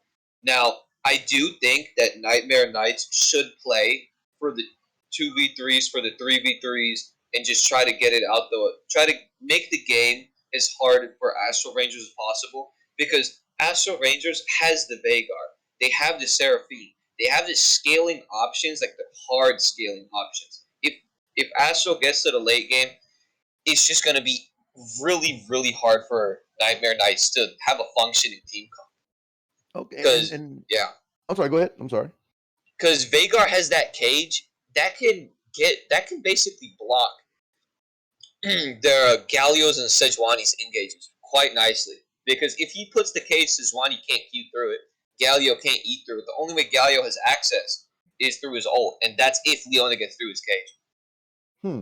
Okay, but I mean, but now we have to admit that the cage does have a wind up time as well. You do Mm-hmm. have a little bit of a delay. So if you throw the cage and they get through it, then boom, now the cage is down for what, maybe 5 or 6 seconds. Now you can't recast it again.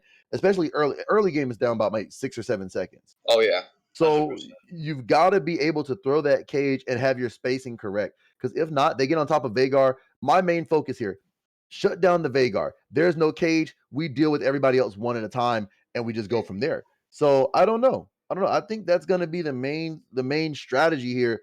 Get the Leona ult, get the Sejuani to go in, have Galio ult on top of Leona or Sejuani, and get a 5-man knockup. So I'm gonna be excited to see Baron fights, drag fights, all these 5v5s in the jungle. I'm excited to see what's going to happen. Yeah, I'm really excited to see how Astral and Nightmare are going to pull off these comps, looking to see if they can actually take advantage of what their team comps have to offer. And looks like we're going to get ready to go in game here in a second. So, if you had to pick a team, which one do you think is going to take the win here? Because looking at the stats here, we've got Astral Rangers 2.5K versus Nightmare Knights at 800. What are you thinking? I'm thinking that Astral Rangers, they get the bag 20 minutes after. Like 20 minutes in the game, Astral Rangers get the bag if they're even. If they have like close to even gold amounts. Now, Nightmare Knights, if they're ahead and if they keep pushing through all of the scaling, then they can make something happen. I feel that Nightmare Knights, they're really looking for the Tristana or the Echo to get fed so they can just carry the game off that and make sure that Astral does not get the scaling timers that they need to win the game, especially to the Veigar and Seraphine. So, like we were talking about in Champ Select, it is actually going to be a Seraphine Nautilus bot lane. Okay. I think that's quite a big misplay because they lose so much kill threat off of it. They're going to be so much more vulnerable to the Leona and Tristana combo. Because if Leona gets on that Seraphine, Nautilus doesn't have too much disengage. He doesn't have a lot of it.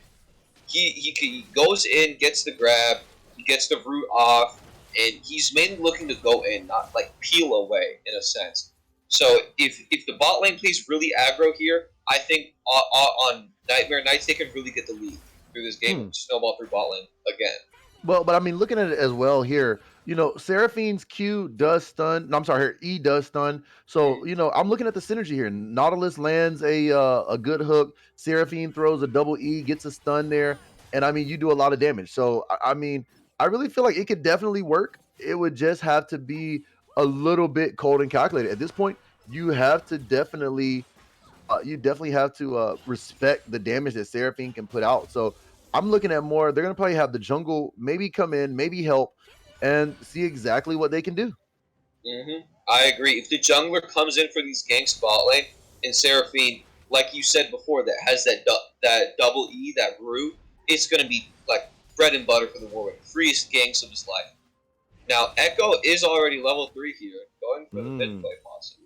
So Echo's gonna have to land a stun here. Veigar once again is not really a mobile mage. So looking at it here, as we see Aurelia kind of going in on the Sejuani, we see Makazu's just kind of dancing around once again. That's a strong champion, and Echo's just gonna kind of just walk away, let the Veigar live, just kind of back out. So, I respect that. I respect that. Yeah, Warwick went for the 4 camp. That's big efficiency misplay. For you doing a 4 camp season 2022, the one where we are now, you're not getting maximum efficiency you can be getting. Warwick should be looking to 3 camp and try to get one of his lanes ahead. He should have went ball lane this game too. He should have started red, 3 camp, went bot, gotten the free kill through the Nautilus hook and the Seraphine read. Okay, and look at the ward right there in the river. Look at the ward. I mean, I feel like that's a really good ward there. They just in case Nautilus wanted to roam, just in case they would try to do something, something cheeky to get that scuttle. They want to know where Nautilus is. The ward's expired, but I feel like that was a very, very good ward there on the side of Nightmare Knights. I agree. And the Nautilus placed that ward to see where the Echo is, so now they know exactly where he is, and so they would not be looking to dive to him. They know that he's bot side. They know that their bot lane is ready to do something, and they know that they're prepared for whatever Echo has coming forward to them. But now, see, Echo just kind of go ahead. Yeah, no, Warwick and Echo are on the same side of the map here. So if Warwick is going to be trying to look bot here, which I think he should be.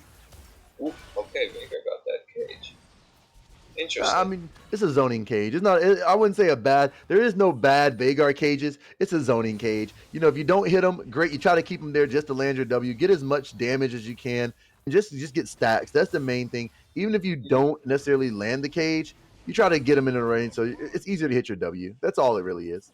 Zone. Right. Because I mean, I throw some bad cages here and there, but hey, you know what? It is what it is. I'm surprised. Look at this Sejuani just pushing in the Aurelia. I mean, even though Aurelia has mana, Sejuani is kind of pushing her in. I really like the fact that Aurelia may be about to freeze the lane here topside. Yeah, no, the Sejuani shoved the wave under the turret, so she will have an even wave close to her turret, but it's up to her whether she could freeze it or not. Then again. And you're right. And see, I'm looking at bot lane. They're keeping the wave frozen on their side. So it's kind of like, what? This would be a perfect gank for Warwick. They're overextended. The Tristana does have jump, but Leona really can't get out unless she blows a flash. So, I love what the AR is doing right now. They're both just kind of sitting here saying, you know what? If you guys want to play this, we're gonna force you to be here. The waves on their side, you're not gonna be able to step up, and you're not gonna be able to CS. So I kind of like this strategy here on the side of Astral Rangers. Yeah, and like I said, Warwick has really free gank opportunities here in the bot lane. Kind of surprised he's not taking advantage of it to the full extent. But Exactly. he is getting the farm. He does have 38 farm. That is more than what Echo has. He does have the Sheen Boots recall. Oh, but And Nautilus they're here. making a Oh, play here here. comes Veigar. Nautilus hook goes wide. Veigar with the cage, Oh. but Tristana gets caught as Warwick tries to go in. For Tristana's flashing, but there goes. Ooh, a Galio ultimate a little bit late on the trigger there as Veigar was there first. Galio did ult to just maybe save man. If Nautilus lands that hook, they may have a kill there on the Leona. Yeah, for sure. If Seraphine and Nautilus are ready to react from that Veigar cage. Now, it did not look that it was going to hit. It stopped the Tristana's jump midway through. So that was a really good cage by Veigar, I would have to say. You know, it's funny because most interactions with that cage is you don't realize, but once Tristana's in her jump animation, as the cage comes up, good cage right there by Veigar again. Once Tristana's animation cage goes up, you can catch her up. But Aurelia might be caught out here as the bola comes down. Aurelia's forced to flash, and Sejuani will flash. Aurelia's trying to make it out. Echo flashes as well as Drag goes down. Aurelia's trying to run. She's all there. As Sejuani, oh, a little bit of a misplay. They might could have dove her there, but good job from the Aurelia to get out as she still has TP and ultimate. Wow. Ooh. If Nightmare Knight commits to that, they maybe go 1-0 because I don't think Aurelia hit anybody on her way out, which definitely would have just got a turret death instead. Yeah, for sure. For sure. Now, Warwick is really playing the passive game here. He's not fully grasping that he is an early game champion. He needs to get things done and accomplished. Because Echo will have a better mid game than Warwick, especially with the things that are looking out here. Now, First Blood has not been given, and it's almost 8 minutes in. And Nightmare Knights do have the gold advantage so far. Or no, Yeah, but not Astral Rangers do it just a little bit. I mean, Astral Rangers do, but you know, I guess that's not a bad thing. The first Drake did go over to Astral Rangers. So, I mean, I don't know if this Warwick plays aggressive. I don't know if he plays passive, but I think he may be just waiting till he's level 6. And that's it. Yeah, now Astral Rangers, like I said before, they're really playing for their scaling, and I really like that. They're keeping the game even. They know that they win the late game, so they're trying their best to get there without causing too many casualties along the way. Now, Veigar knows that they're here. Oh, good sidestep by Veigar. Good cage right there. They're trying to collapse on the Echo. As Veigar does, he does flash R. Beautiful play as Sejuani is here. But here comes Warwick. Warwick is coming in. This Aurelia R goes down, and Warwick misses the ult just a little bit, but he goes down, as so does the Galio. Good rotation there on the side of Astral Rangers. There we go. Even though he's not playing aggressive, oh, there's the Seraphine ultimate. He catches. There's the Nautilus stun as Leona follows up, and there goes the Tristana ult, but Leo goes in. Tristana's trying in. There goes the Nautilus. Nautilus is on this Tristana. There goes the stun again. One more. All you have to do is land a hit. There goes the ult. Wow. Beautiful auto there from the Seraphine. Beautiful play. Wow. This bot lane is just impressing me tonight. Yeah, they're really taking control of what they have here. Now, that was some really unexpected damage from Seraphine, considering that she is going the support path, and so is Nautilus. I would think that she would have been the Luden's path, but she did produce the amount of damage to kill the Tristana there with the plays that they have made. Now, the Rift, yeah. I'm sorry, go ahead. I'm sorry. Yeah, so the Warwick used the Rift mid to get the gold, and now they're looking for a fight. Ooh, beautiful just sidestep. This Warwick, man, he is sidestepping everything, and he is doing a good job here. I mean, you know, he did miss the ultimate, but it was able to get in close there, so I do like that fact. And, I mean, once again, it's 3-0. You know, Nightmare Knights, a couple of miscues, couple of misplays, but, hey, Astral Rangers, they are capitalizing on these misplays. Veigar needs to be careful because Echo is hiding around. You don't want to give that blue buff back after you got it. As here comes Echo, Veigar kind of sees it, so he's like, you know what? Let me go ahead and back and let me just go. So I like this. I like this play. Okay, but Leona looking for the kill. A 3-man dive, but Warwick is in the vicinity.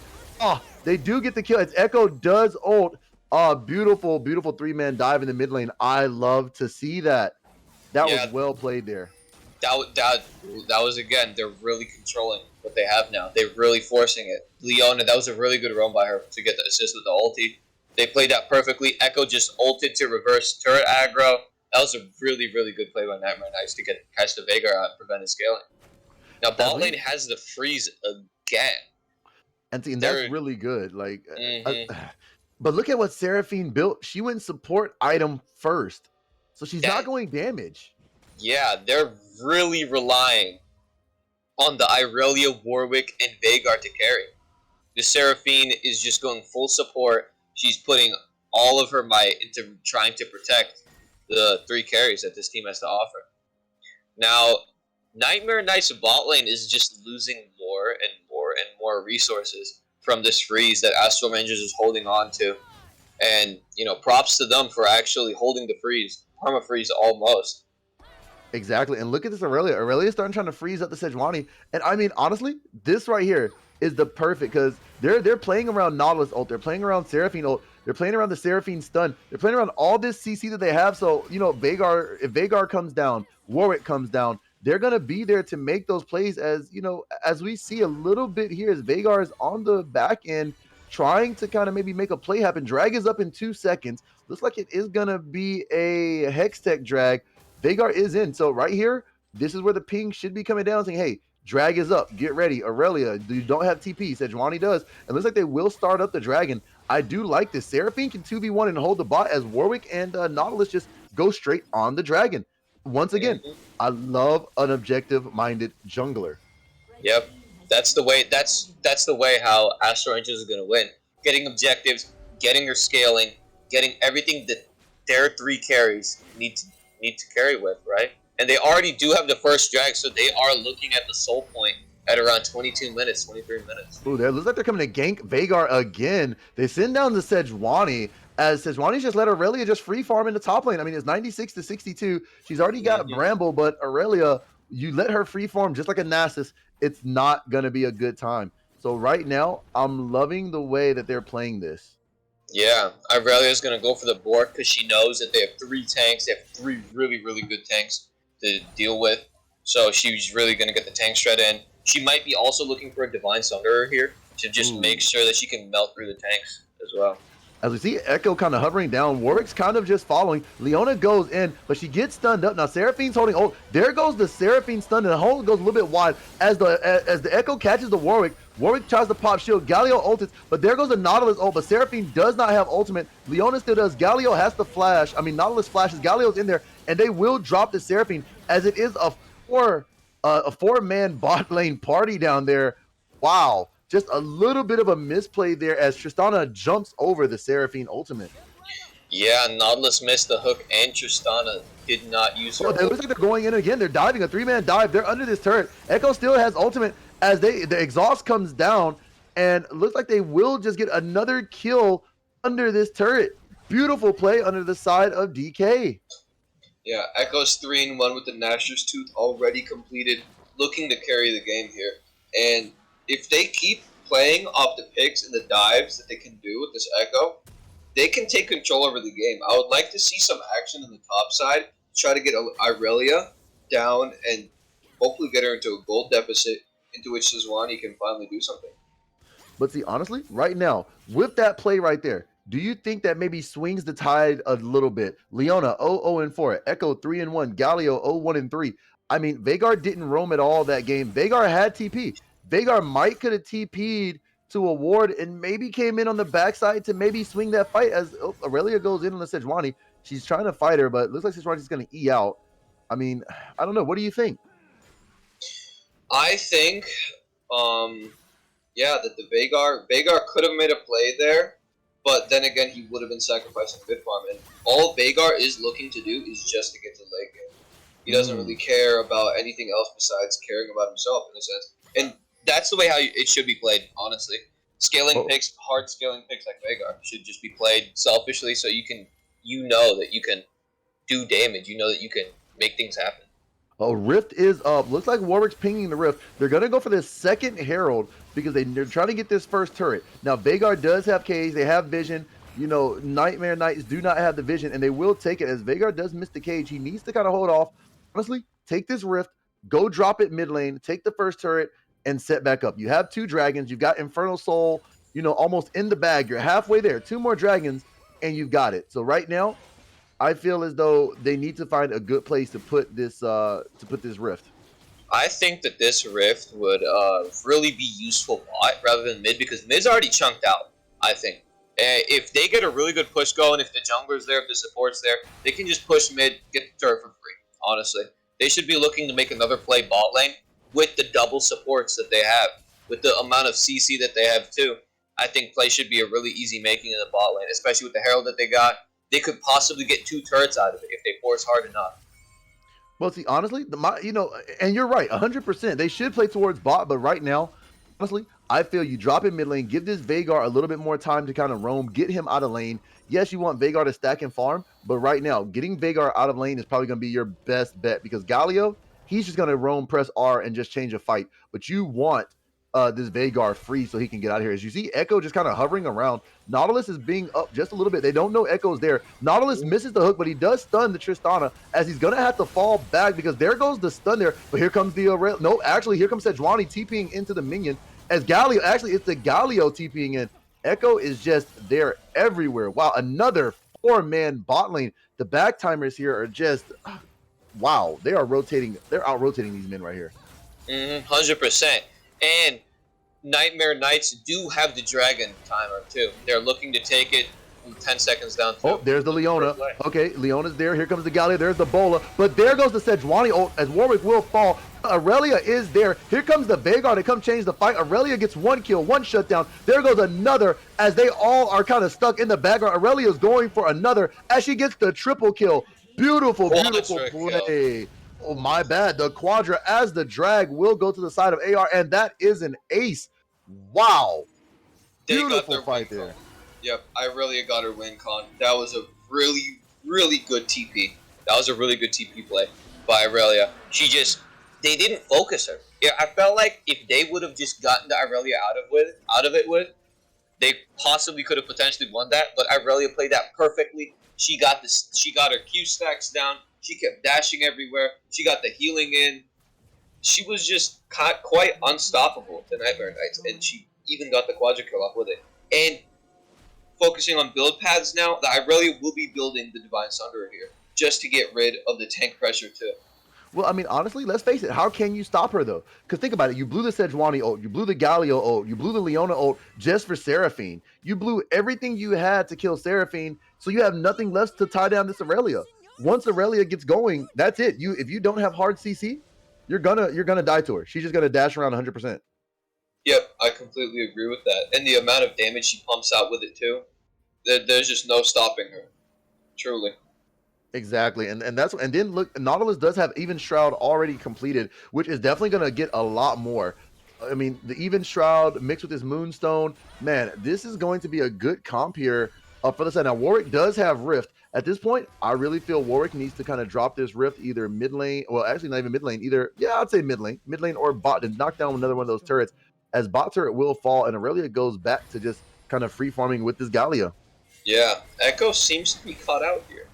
Ooh, Warwick, Echo is forced to flash out, and here comes Aurelia. She ults the Galio. She's going in, trying to finish the kill, but is not going to be enough, as looks like a turret almost goes down. The second tier almost goes down in the mid lane on the side of Astral Rangers.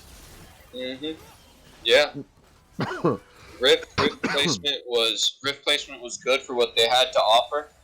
Now, their Nightmare Knights is looking to push the mid lane in. Echo W down. They're not finding much. Veigar is just chilling in the bot lane, getting his stacks, looking to scale even harder than he is already.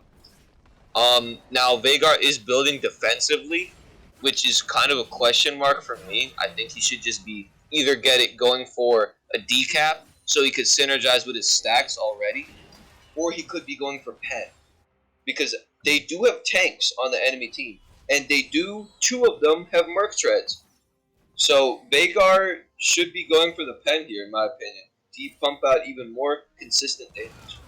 But honestly, I can't say I like the defensive build here. You're 2-1-5. Your passive infinitely scales. So honestly, that's why tank Veigar is so good. You could go you could go Frostfire Gauntlet on Veigar and it would still work because of the fact of just your passive alone. Yes, you sacrifice a little bit of those base stats, but let's face it, all it matters is how much damage you actually do as a mage. So, I mean, ultimately, his W is going to start hitting, like 1,000 damage late game. So it doesn't matter, what item he really builds, whether it builds tanky, whether he builds, defensively, survivability, keeping him alive, that's worth more than all the damage in the world. If you're not alive, then, all the damage doesn't mean anything, right?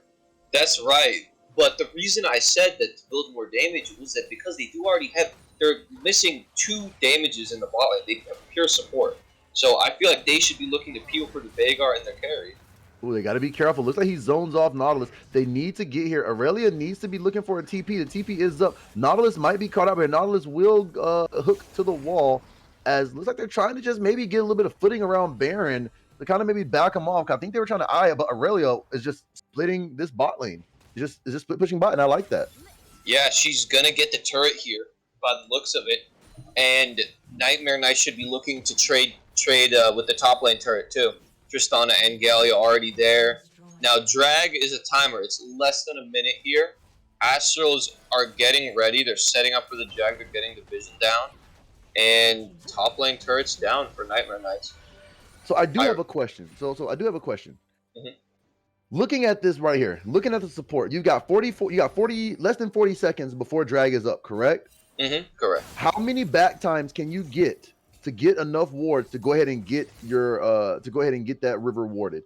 Because right here, Nautilus uses all of his wards back, get a whole reset, and to go from there. I think you have enough time at the 50-second mark potentially to get at least enough wards. Looks like they're gonna maybe huddle here before we answer that question. Nautilus is trying to bait. They're all ready for fighting around this. This is the team fight we're waiting for. This is what this comp is gonna show how it really works. Aurelia is coming down. She has TP, but she's gonna hold it just in case.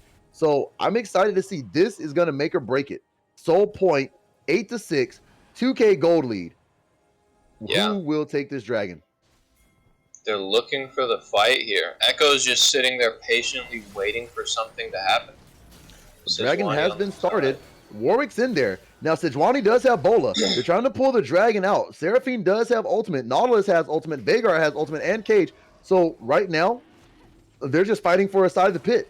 I like the fact that Echo's kind of hovering in the backside, but Seraphine has to be careful. She's getting poked out. Veigar's Cage is down now. So right now, each team is buying time, trying to get to that point. Seraphine just kind of fishing for ease, stacking it up. But looks like they will try to pull the trigger here. Nautilus has ult. Echo throws a Q. Seraphine's double stun is down. Leona goes in. There's the Veigar Cage on the back end. There goes there's the Gallia ult. As Seraphine ult comes through, Aurelia's on the back end as Warwick is kind of caught out. Veigar just dotes on dopamine as he still is free farming. He throws another cage, and Aurelia gets the back end. Galio goes in. Aurelia is just trying to clean up Makazu, or however you say it. 6-0. He is coming through. Wow, and that will be soul for Astral Rangers. Yeah, now looking back at that play, the Seraphine ultimate, that was like a 3 or 4 man ult. Just off of that, I think they won the fight. Veigar ulted the Aurelia to get her out of there. Veigar ulted who again? He killed the Leona. Veigar pressed R, and Leona, like I said, his dopamine went straight down. So I don't think he's happy right now. Yeah, 110% off that. And Tristana was really unable to play. She got caged. She got stunned again, trying to get in. And even when she got off the cage, she just got instantly bursted by the Veigar. Veigar is coming online right now. And they also got the Baron with the Soul. This is basically Exodia again for Astro. They made the cut with the scaling. They got the Irelia, 2 Divine Sunderers. That's the answer to 3 of Nightmare Knight's tanks. Veigar has scaled. Their bot lane has items. Nautilus is tanky. Seraphine does provide shielding and support. And she also bought Grievous Wings for Echo's ult and whatnot. So they've really reached. They're reaching towards the pinnacle of what they have here. Exactly. And that's one of the things I'm looking at right now is just I'm looking at everything that they're doing. And right now they're doing everything correctly. They're playing this front to back. I would have never thought Seraphine Nautilus as a major comp. But right now, this is definitely proving to be its worth because this Nautilus mixed with the Seraphine. Nautilus ults to Tristana, knocks her up. Seraphine follows up with her ult of her own. Boom. Even if Tristana jumps out, it doesn't matter. You're sitting here and she's just CC'd forever. So I like that. Yeah, I agree. Aurelia's Vega- down. Ooh. I don't know. What do you think of this? You think a little bit too cocky here. You've got Baron. You're 6-0 with a 700 gold shutdown. You don't want to give away free gold. Veigar Yeah, is not Aurelia's there with caught you. out here. If Leona and Echo rotate, she's caught out 100%. She They're does sending not win 5. 1v4. Uh-oh, they're sending it. Here it comes. Aurelia's trying to be the hero here. I don't know. She ults in and she will die. That right there, a big misplay on the side of Astral Rangers. Never have I ever pushed that far by myself with no vision, no team, with a shutdown that big. No. Yeah, 1,000 gold away. Now, Ugh. maybe it could have been a good play if top was fully pushed in and Veigar was on turret. Because they had again. Nautilus is caught out. Echo's here, and Nautilus will fall as well. But here comes Veigar. Veigar is coming in as they knock the back in. As Veigar gets the kill, here comes Veigar just kind of coming in. He ults the Sejuani, presses R. Galio ults in. There goes the cage. This is their comp. This is their ADC. But Veigar here. Galio is stunned up. Can't do anything from exhaust. Warwick is just going in. And there goes Seraphine. Wow. Just popping off. And she has Staff of Flowing Waters. And there goes another ace. What is this Veigar right here? Yeah, Veigar reached it, and now he's looking to either build decap or the new shield breaker item for APs to really maximize the amount of damage he can do. They might be looking to end here, actually. Honestly, I would. I would. You have a Aurelia that can push in. You're good right now. You could definitely just end it. This is actually game. Veigar just ults, and Tristana is gone. Wow. Bye, Yordle. As they can just sit here, and they can actually wait for Nautilus, use this time, and actually go top. This would be a time. Push top lane. You have the top turret. This is actually game, but they're letting. I like the play to be more passive. I like it. However, just a little mistake there from me. Roam top lane, get that turret pushed in, force them to fight you. As Veigar re-enters the fight at their backing, he TP'd in. Yeah, they're going to waiting siege. there. You got 9 seconds. Tristana's down for 9 seconds. All you got to do is tap the inhib and they die. You got Aurelia. Aurelia has ult. Yeah, Veigar got the literal perfect item. Oh, there's a Sejuani ultimate. Veigar caged the Leona. Veigar catches the Echo. All Veigar has to do is press R. Leona will die from the Seraphine, and there goes Echo. As Echo goes down, Seraphine is there. Sejuani goes down. Aurelia is in the back line. As Tristana gets hit, and Tristana will go as well. The win will go to the side of Astral Rangers. Wow. Beautiful, beautiful, and well-played game. Yep. Astral just played that to basically perfection. They stalled out the early game. They waited for their carries to get online. Then the supports came in towards the end and made sure that they didn't die. They played that perfectly, honestly, to what I could see. And I am happy to see that they are ready. They are all ready. Yeah. Now, you know what? And I'm going to tell you a little secret. I didn't want to spoil it. I didn't want to spoil it because I wanted to see how this game was going to turn out. Now, chat, everybody, are you ready for this? Their sub in the jungle is a Warwick one-trick. However, he is only a bronze player playing with all gold. Currently? Yes, who just played currently. He's never played in gold elo. And he did amazing.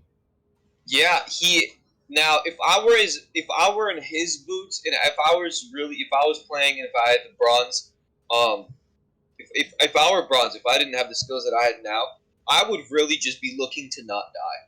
I would be not looking to give away leads that could potentially be given away just by going off risky plays, by going off things that I don't know. Asking teammates to see if they were open for ganks, if I should gank this or not. And he played that to the safest he could, and he did make it. He did make it with a good KD too. And he did.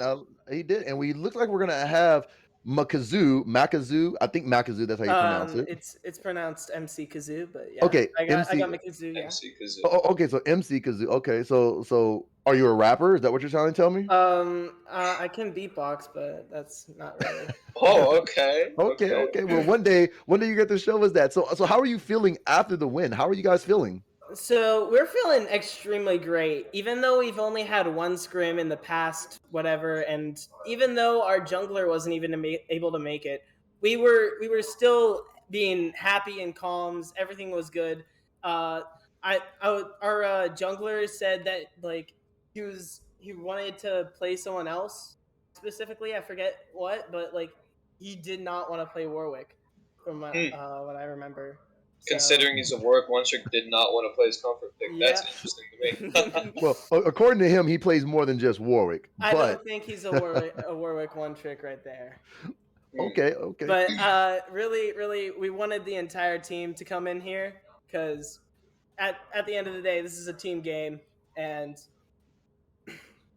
to be honest, like we're a package deal, so this isn't all.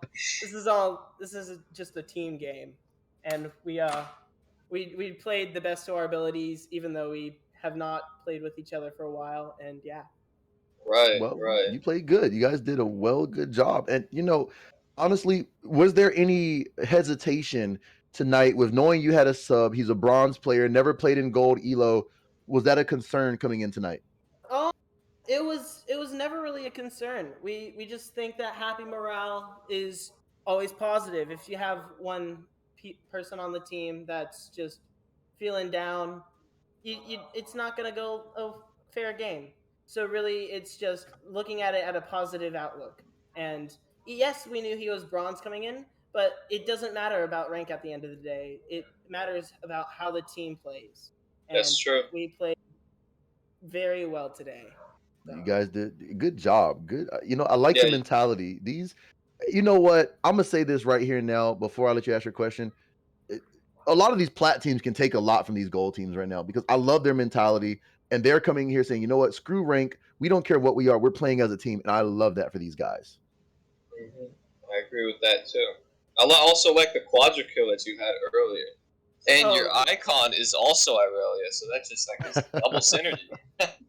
Hey, it's nothing too much. Don't take it as a big deal. I'm just an Irelia. I mean, a quadra kill is a quadra kill in amateur play, so take it the way you want, but I'm going to take it that could have gone to the Vigar. That could have gone to the Vigar. That really was just by chance. So.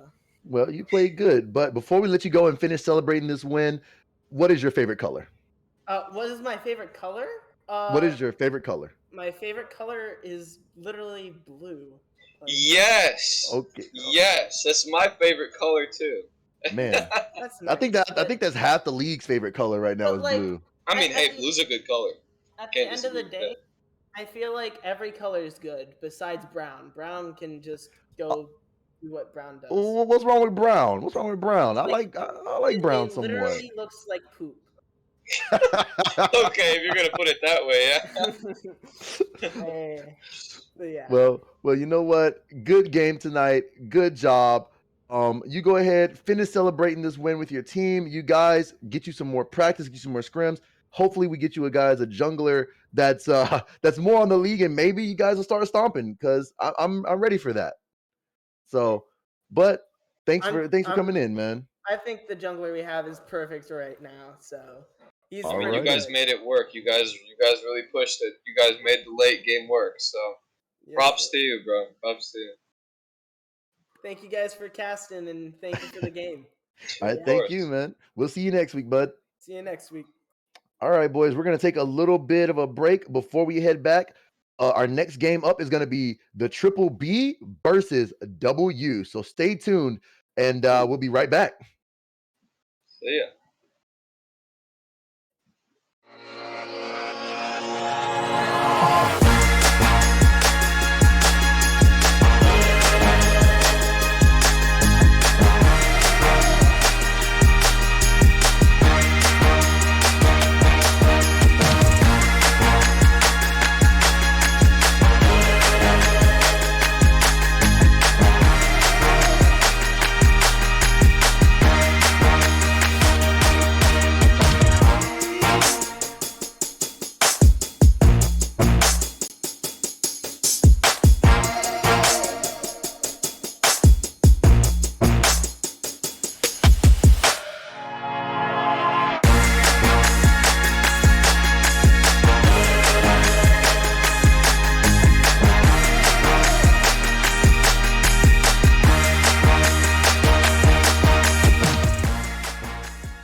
like a razor, murder business, world my blazer. I got all the boys on me, I got all the lines on ring. Knocking dead, turning heads, I got all the eyes on me. Pretty face, 걸어 들어와, 유행 선두자. 원하지만 못하잖아, 애가 타잖아. You like whoa, 할리우드 gold, 난 알지, I know. 준비해, cause I like the ball, 멈추지 않아. 말할래, 그게 like a bag, 그거 말고 bye. 믿어봐, 그만큼 크게, 어깨 펴고 high. 100% 덤비지 못해, 죽여주잖아. 나는 boss, 간지 with the sauce, 원하면 줄게. I'm doing damage when that's how I planned it. I do what I want when I say. 모든 날 따라해, 난 끝내주잖아. To live on the edge of insane. Coming at you live, real, real wild. Here to light it up, set the world on fire. Gonna break rules and hearts and tools, cause that's what the baddest do. I never going back, nah, nah, that. Diamonds on drip, cause I came to make a splash. Gonna break rules and hearts and tools, cause that's what the baddest do. It's crazy. Sorry for the bad news, sorry I'm so bad. Only took a minute for me to get what you had. Sorry for the bad news, no it makes you sad. There for a minute, baby, you should pack your bags. Way that I look should be breaking the law. If I don't got it, I take what I want. My circle small like a round of applause. You know that I love the sound of applause. You know I mean everything that I say. When you see me coming, get out of the way. Back in the sleigh, back in the sleigh. Back and I'm better and ready to stay. I'm doing damage when just how I planned it. I do what I want when I say. 모든 날 따라해, 난 끝내주잖아. To live on the edge of insane. It's crazy. Sorry, not sorry for being the best. 언제든지 내가 좀 mad. Look at the gold, all on my chest. Look at the gold, call it a flex. Everybody, panic! Hold on! I'm about to say something really cool. 3, 41, 9, and lift off! No one dies screaming without me. I feel like I forgot to shoot something. You're starting to bore me. She's such a loser, always ready to cry. Da-da-da-da. Ah, come on. What's the worst that could happen?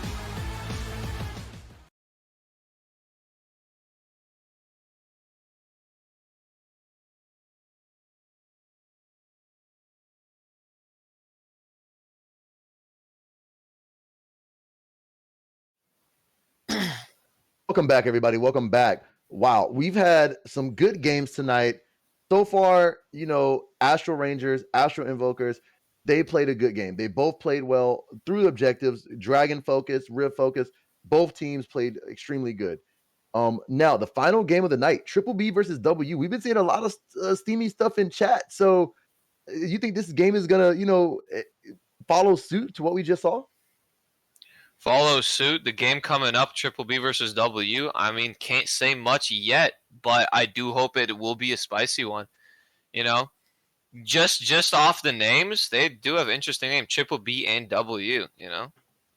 Exactly. Sounds And I great. mean, yeah, and they do. And they do. I mean, you've got one that's triple and one that's double.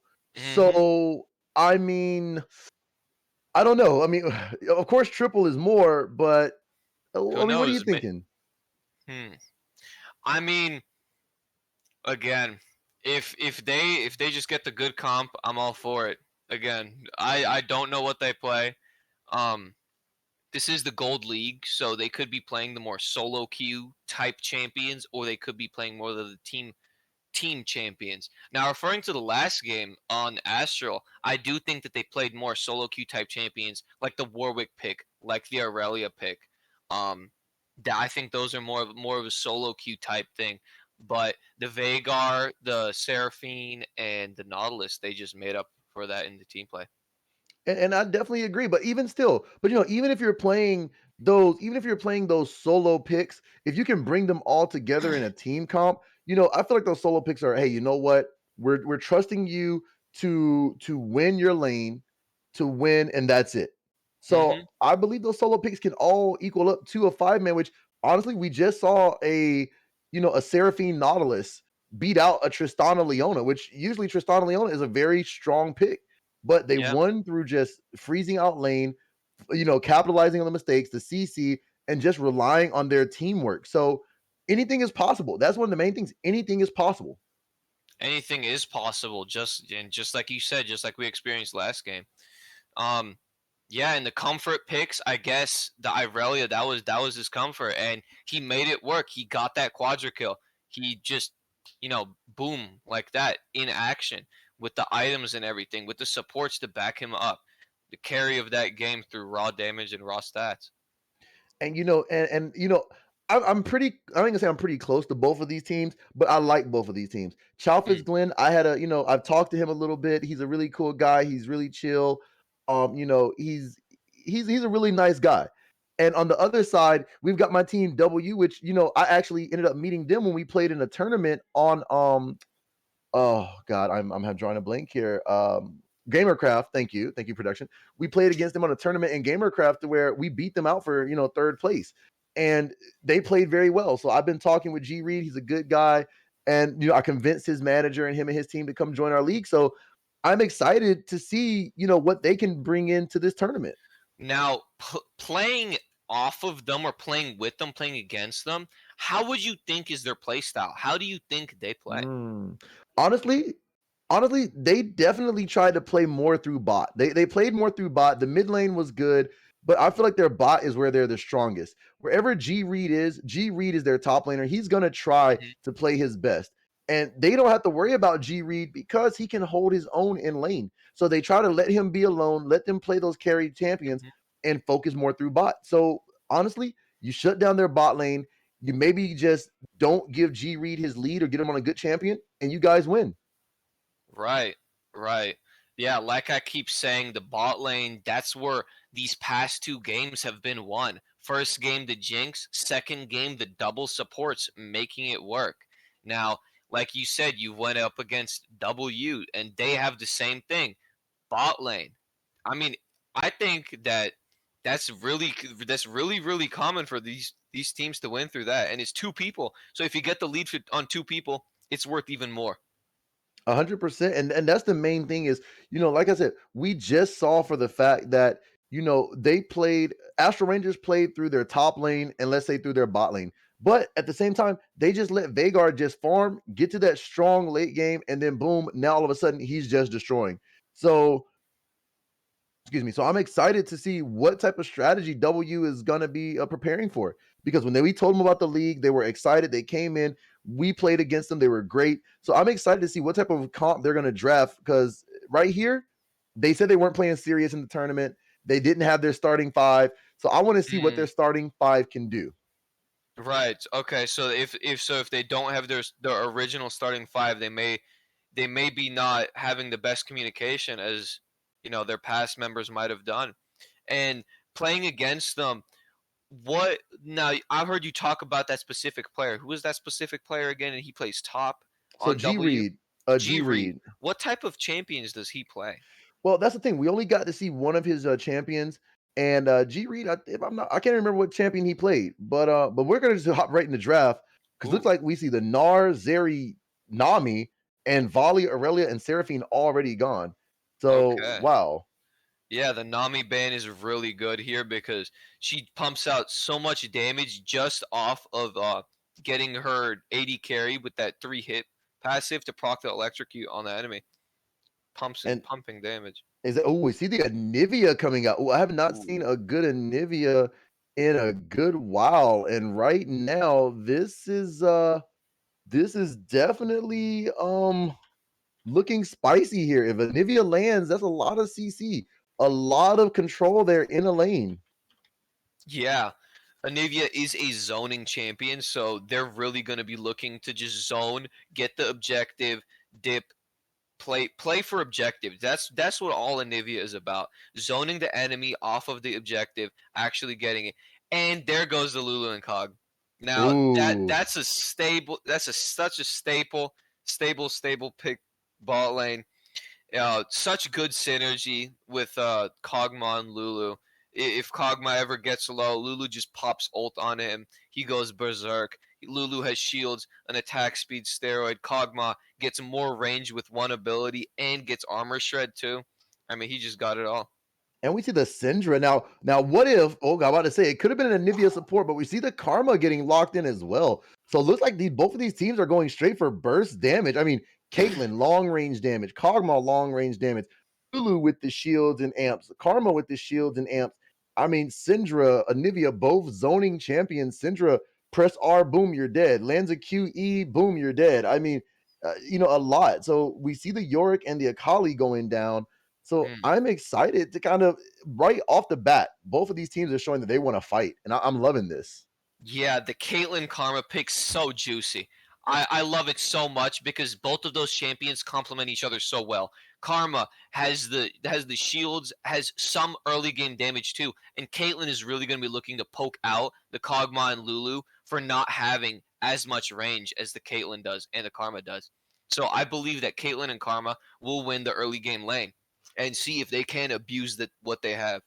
And there's the Ornn pick, the pick that I Mm. talked about with the.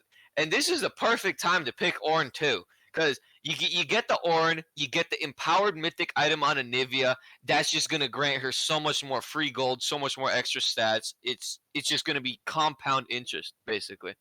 And I like that. And definitely Ornn, disengage, engage, tanky, peel. So I mean, honestly, I feel like Ornn right here is a staple to this as they counter with the Camille. Wow. Mm. That is actually a very good counter there. Because Camille, if she dives in on Caitlyn, she just dives in, locks down with R, boom, everybody knocks out. She might can kill and get away. So not a bad play. Lulu ults the Camille. Camille goes in.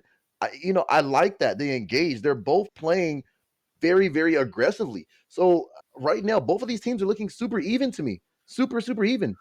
I Yeah. don't even. Ooh, Mm, okay, Graves pick. This comp on Triple B, they have the perfect. They got the late game Cog Lulu. They have the Syndra for the burst. They have Camille for the engage and disengage, and then they just have Graves, early game jungler, trying to get that early game really sore out and have the Graves is basically just a roadmap for the rest of the team, trying to set up the team, trying to make sure that they have what they need to carry. Now, what? Ooh, oh, if the Nocturne gets locked in, and he does insta lock on the Nocturne. This right here, this comp, this game, I'm excited. This is the last game of the night. I am super excited because This one's gonna right be a banger. now, this is going to be nonstop fighting. I mean, I've already seen a little bit of banter in the chat. Both of these teams are going in. So I don't know, man. Which comp do you think won this? I mean, just looking at the comps alone, which comp do you think win? Now, both of these comps have everything. They have the early game. They do have the scaling. They do have everything that they do need to carry. Now I do think based off this Anivia pick, they will have the objective control. They will have the more of a chance to secure objectives just off this Anivia, the zoning with the Q, the zoning with the ult, and the wall.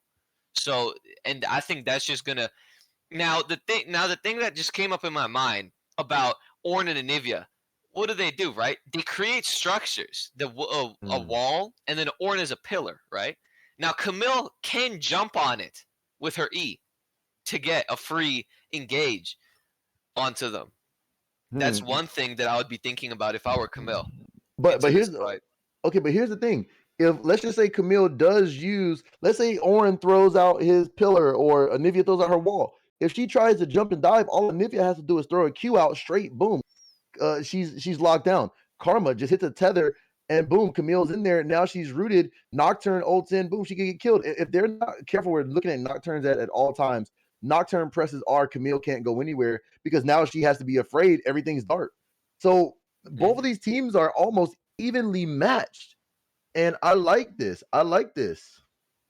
Yeah, I'm liking where it's looking too. The Ornn with his passive, the Ornn with his scaling too.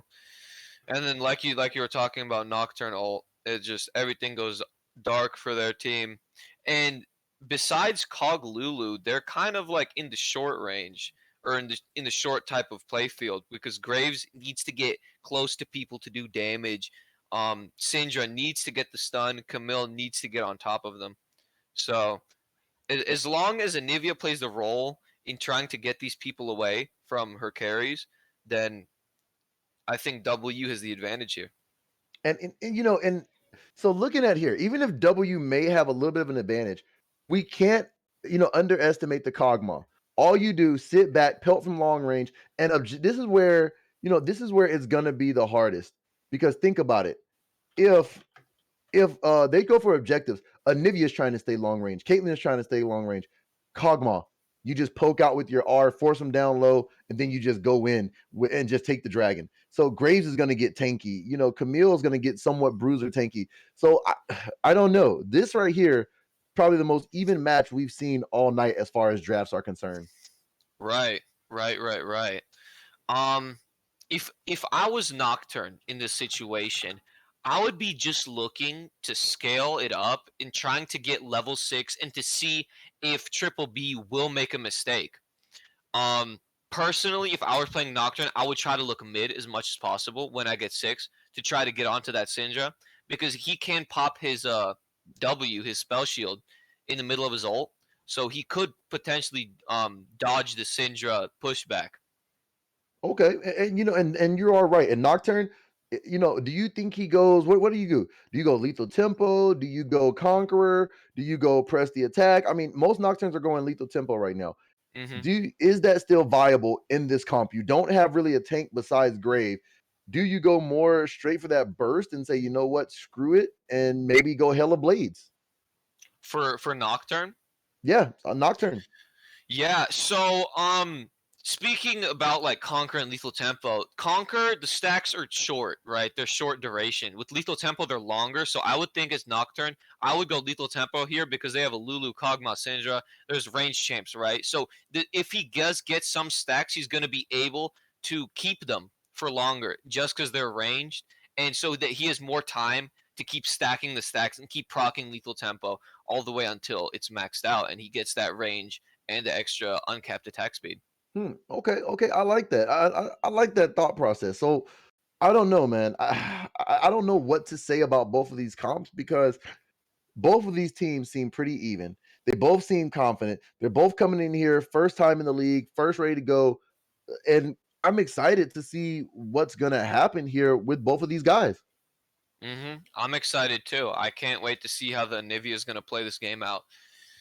I personally hope that the W gets the objectives, gets really on top of the objectives, and the Nivea takes control.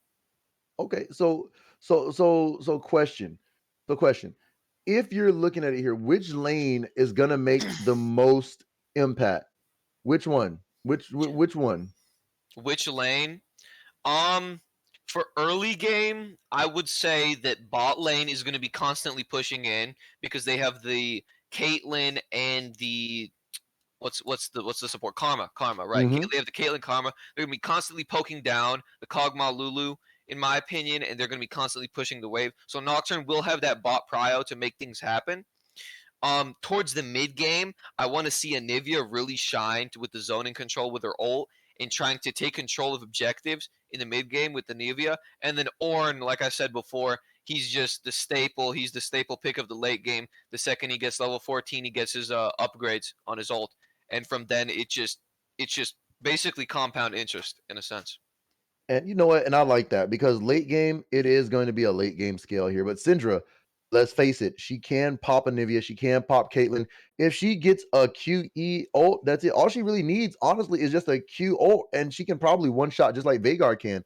But we cannot deny that Graves, as Mhm. much as Graves goes down, he always finds a way to come back up. So if Graves gets ahead, he's going to snowball. If he falls behind, he gets tanky, gets that shield bow, or even gets eclipse, and he can still do a lot of damage. So I don't know. You're a jungle main. When you see a Graves and a Nocturne, who usually comes out ahead in this match? Just off the 1v1, if Graves have items and Nocturne has like same amount of items to say he's going bruiser, Graves win almost every time, just purely off of damage. Um, when Graves does not have gold, Nocturne is more efficient early, I think, because Nocturne does have that fear, and he does have his Q to follow the Graves if he does choose to EOA. So no, I think Nocturne wins the early game, and Graves just wins if he gets the lead. And I think Graves is going to be really good here because if he gets any sort of chance to get onto their squishies like Karma, Caitlyn, he's just gonna nuke him at that point. Okay. Okay, and let's hope that they can space. Let's hope that they play well. Let's hope that all this whole team right here, both of these teams, because I'm excited. Like, I mean, this is probably like the premier game for the night for me. Yes, the two Astral teams did great tonight. Every team tonight did well, but these two teams particular, like I said, I don't know if you've been reading the Twitch chat. I don't know if you've been Yeah, watching I'm the just chat, glancing but off him right now. So but man, they have been going in, and I hope that what they're saying is right, because looking at the numbers here, Triple B has 22K versus W of 220. So W wins, that's a huge payout to at least one person. yeah, um, yeah, Triple B, they do have everything they need to succeed. Again, they have the Graves, they have the Camille, they have the pick potential. I think if Triple B if the Graves and the Camille start doing things early, um, they could snowball off that. And all Graves needs is really just a few kills or a couple hundred gold increase than the Nocturne. Then I think, yeah, then I think the Graves will have definitely the upper hand in these fights. Exactly. And I'm definitely looking at right now, I'm definitely looking at hope that the roaming potential here from Anivia and from the Syndra are going to be key, because if both of these can get into the jungle, help their jungle out, get their jungles fed. You get their jungles fed, they're going to return the favor. So I'm Mhm. hoping that, both of these mid laners do a lot of roaming to get what they need to help these jungles. Yeah, playing for jungle is going to be crucial on both teams, but I think playing for jungle on Triple B, that's going to be the key. Playing for jungler, making sure the jungler has the opportunity to get to the objectives, to get to where he needs to be. I think that's how Triple B wins this. And W, the way how they win this is, I think, by playing off of Nocturne and Anivia. They're zoning with the Nocturne ult and the Anivia zoning. I think that's how they win. And I do agree, because now with Anivia, honestly, I'm kind of split. I don't know if she goes Crown here or do you go Leandries. I'm thinking Leandries, get that burn damage, take the objectives faster. If they step into your R, that's it. They're gonna start to just tick over time and melt. So I don't know. I really prefer Leandries over Crown if that's the wave here. I think that Nivea on Crown this game, I don't think she's ever going to get touched, honestly. If the way that they have the Karma, they have the Ornn, and she has herself to protect with her ult and her Q. I don't think really many of them are going to get on her unless they flash, whatnot. Um, yeah, so I think I agree with you with what you said with the Leandri's pick. I think that it's significantly better here. Hmm. So it And looks Graves like did go Dark Harvest here, so he is looking to go with the lethality build. He's looking to one shot these players on W. exactly. And like I said, I'm definitely looking. Now, this is actually going to be a good fight here in the top lane. We've got technically both team captains fighting each other in the top lane. So, this is a battle of captains here in the top. So I'm excited to see, these are both your leaders of the team. The guys that hold you down are both playing very opposite champions. So Hmm. I don't know. You've got one that's a super tank and one that's a all-in bruiser. So I don't know. Yeah. Um, I do think that Camille with the both of them took grasp actually. So both of them do have trade opportunities here. They both do damage. Um, yeah, it's just basically whoever plays it better wins this in the early, at least. And I really agree. So I'm definitely trying to see who is going to play the best, who is going to, do the best, because right now I'm excited. I want to see what both of these bot lanes can do. There's a lot of smack talking going on in the bot lane. I want to see some good farming. And Syndra can poke out with her Q. Anivia is not that mobile. So if you can, land your Qs, you can do a lot of damage. Yeah, Nocturne's going for the full clear here. Pathing topside again. And Ornn's having the push. He has the Ooh. trades too. Yeah, he just took another great trade with the I grass mean, proc. see, and that's what I'm looking to see. Forcing Camille to pop a pot already. Ooh, there's that QE right there and the Wow. electrocute proc. Yeah, that's that Syndra into the Anivia. As we see the Karma poke out. Ooh, he stands in Slim Shady. Is that the real Slim Shady? Stands in the in the Karma pool just a little bit too long there. And wow, look at the Syndra just poke out with those Qs. Yeah, they're like I said before, their bot lane or the W's bot lane is just looking to constantly push the wave, keep them under turret, keep them from not going anywhere. I mean, they really aren't going to go anywhere anyways because they're Oh scaling man, bot lane. But you know, and right here, honestly, oh, it okay, looks like Graves is Graves looking coming in for for the the gank, play. but Orange trying to go for the solo. Graves with the smoke screen, Graves with the Q. Camille Orange forced the flash. Graves with the E. He coming in as he gets a Dark Harvest proc, and Orange forced to just kind of treat just a little bit. Anivia's Q goes a little bit short, but man, well-timed gank by the Graves. Got a free Dark Harvest stack off of that, and he does successfully do a 5 camp.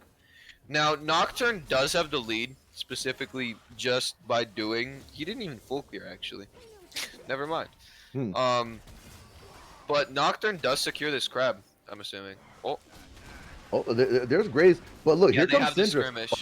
Here comes Syndra. Okay, they're gonna back out, so she's gonna give it. Now it looks like you're just gonna give it. Anivia is here now. Anivia might could steal. Oh, Anivia with the stun. Do they steal the They scuttle could. as actually looks like the scuttle? Nope, No, he smited. yeah. Okay, wow, it was a good stun. If they were in a position there, they might could have got a first blood on the Graves. Very well played by the Anivia. Yeah, if Ornn rotated there, I think they would have gotten the kill. Orin was there. I mean, Orin did rotate. He did. Yeah, he did. He Oh, was wow. there. It just they, you know, Nocturne and Syndra just kept the scuttle down on the backside. Ooh, as Anivia is chunked down, she needs to reset here. You have TP, reset, and go from there. Because right now you're not gonna outpoke Syndra. Yeah, Syndra's doing most of the poking in this lane. Both of them are on low mana. Anivia has egg, I'm assuming. So Yeah, she Anivia does, should yeah. be she should be safe to farm in a sense of security in that sense. Okay, top lane is now getting the slow push. Camille has the slow push now, so she's really just now looking to shove the wave as fast as possible, get it under his turret without taking too much damage. Yeah, Camille's abusing the fact that Ornn creates Does not have terrain. flash. But here comes the wall. But Anivia does have egg. The egg goes down. Syndra will be forced to flash as Nocturne is on the run. As Graves is here on with this Caitlyn, but Karma does tether. As Kog'Maw gets shot, as Camille E's in, catches the Ornn, he goes unstoppable. He throws a Q. He has to E out, Searing Charge out of there just to be safe. Wow. Reed is gonna have to reset soon because this Camille is getting stronger. If he's not careful, she will get the solo kill top, and very good use of the egg by Anivia. Yeah, and threw the Q out last second, the Anivia, just to try to get that hit on. Didn't exactly hit, but it was a really good attempt. And it definitely is a good attempt. I mean, both of them are definitely working very hard there. And I mean, I really enjoy the fact that, you know what, Anivia baited it just a little bit. She said, you know what, I know Nocturne's coming. I'm not going to really try to work too hard, you know, to try to bait it. But hey, you know what, he baited it enough. So I'm glad that he did do that. So, you know, the resets are coming out. TP comes in from Anivia. She will catch this wave. She's almost level 6. So I feel like that is where it's going to come online. Yeah, yep, Anivia's level 6 right now, already shoving the wave, and Nocturne should be, yeah, she got a slow push too. This is a perfect way for Anivia to set up a drag. If Nocturne just rotates bot lane, Anivia gets the shove off. Bot lane should be shoving too, I assume unless they are holding a freeze. No, they're also slow pushing. So I think that the best play right now for W is to just push lanes.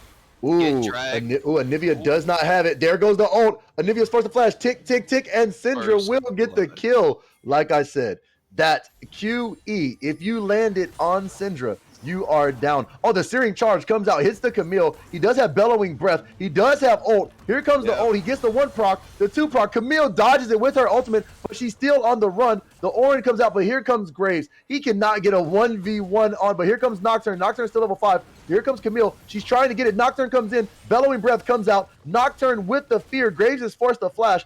As here comes Syndra. They need to be careful. Ornn needs to run as he does spell shield up. He does Searing Charge out. And he will just try to barely survive as Nocturne does hit the Q with his passive. A lot of fighting and a lot of trading. Wow. Yeah. Yeah, no, that was a good play by Ornn.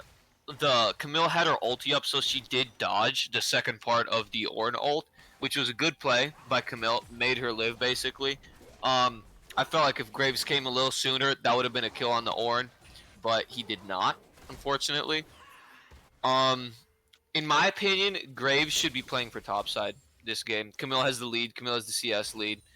They are trading a lot. They are fighting. If Graves is just there, I think that so much more could happen for a triple B. And I agree. I mean, I feel like Graves should play towards top, but here's the thing: you play towards top. Look at bot Nocturne. I feel like I agree on the opposite. Nocturne needs to go to bot. Bot is pushed up. Bot has prio on drag. Anivia has wave prio. Anivia can push in. This is where honestly, 8-minute drag. As soon as that drag spawns when Anivia hits 6, they should have already been on this. You've got Kog'Maw Lulu pushed under. Take the objective.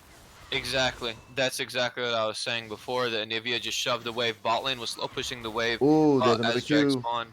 But here comes Graves. Nocturne needs to get there. Anivia does not have flash. And there it goes again. Another as 2 ults go down. The Graves ult and the Syndra ult. Wow. Once again, this right here, while you had it, you had no wards up. You should. Well, actually, he did have a ward in the brush, but did not see Graves coming in. Yeah, no.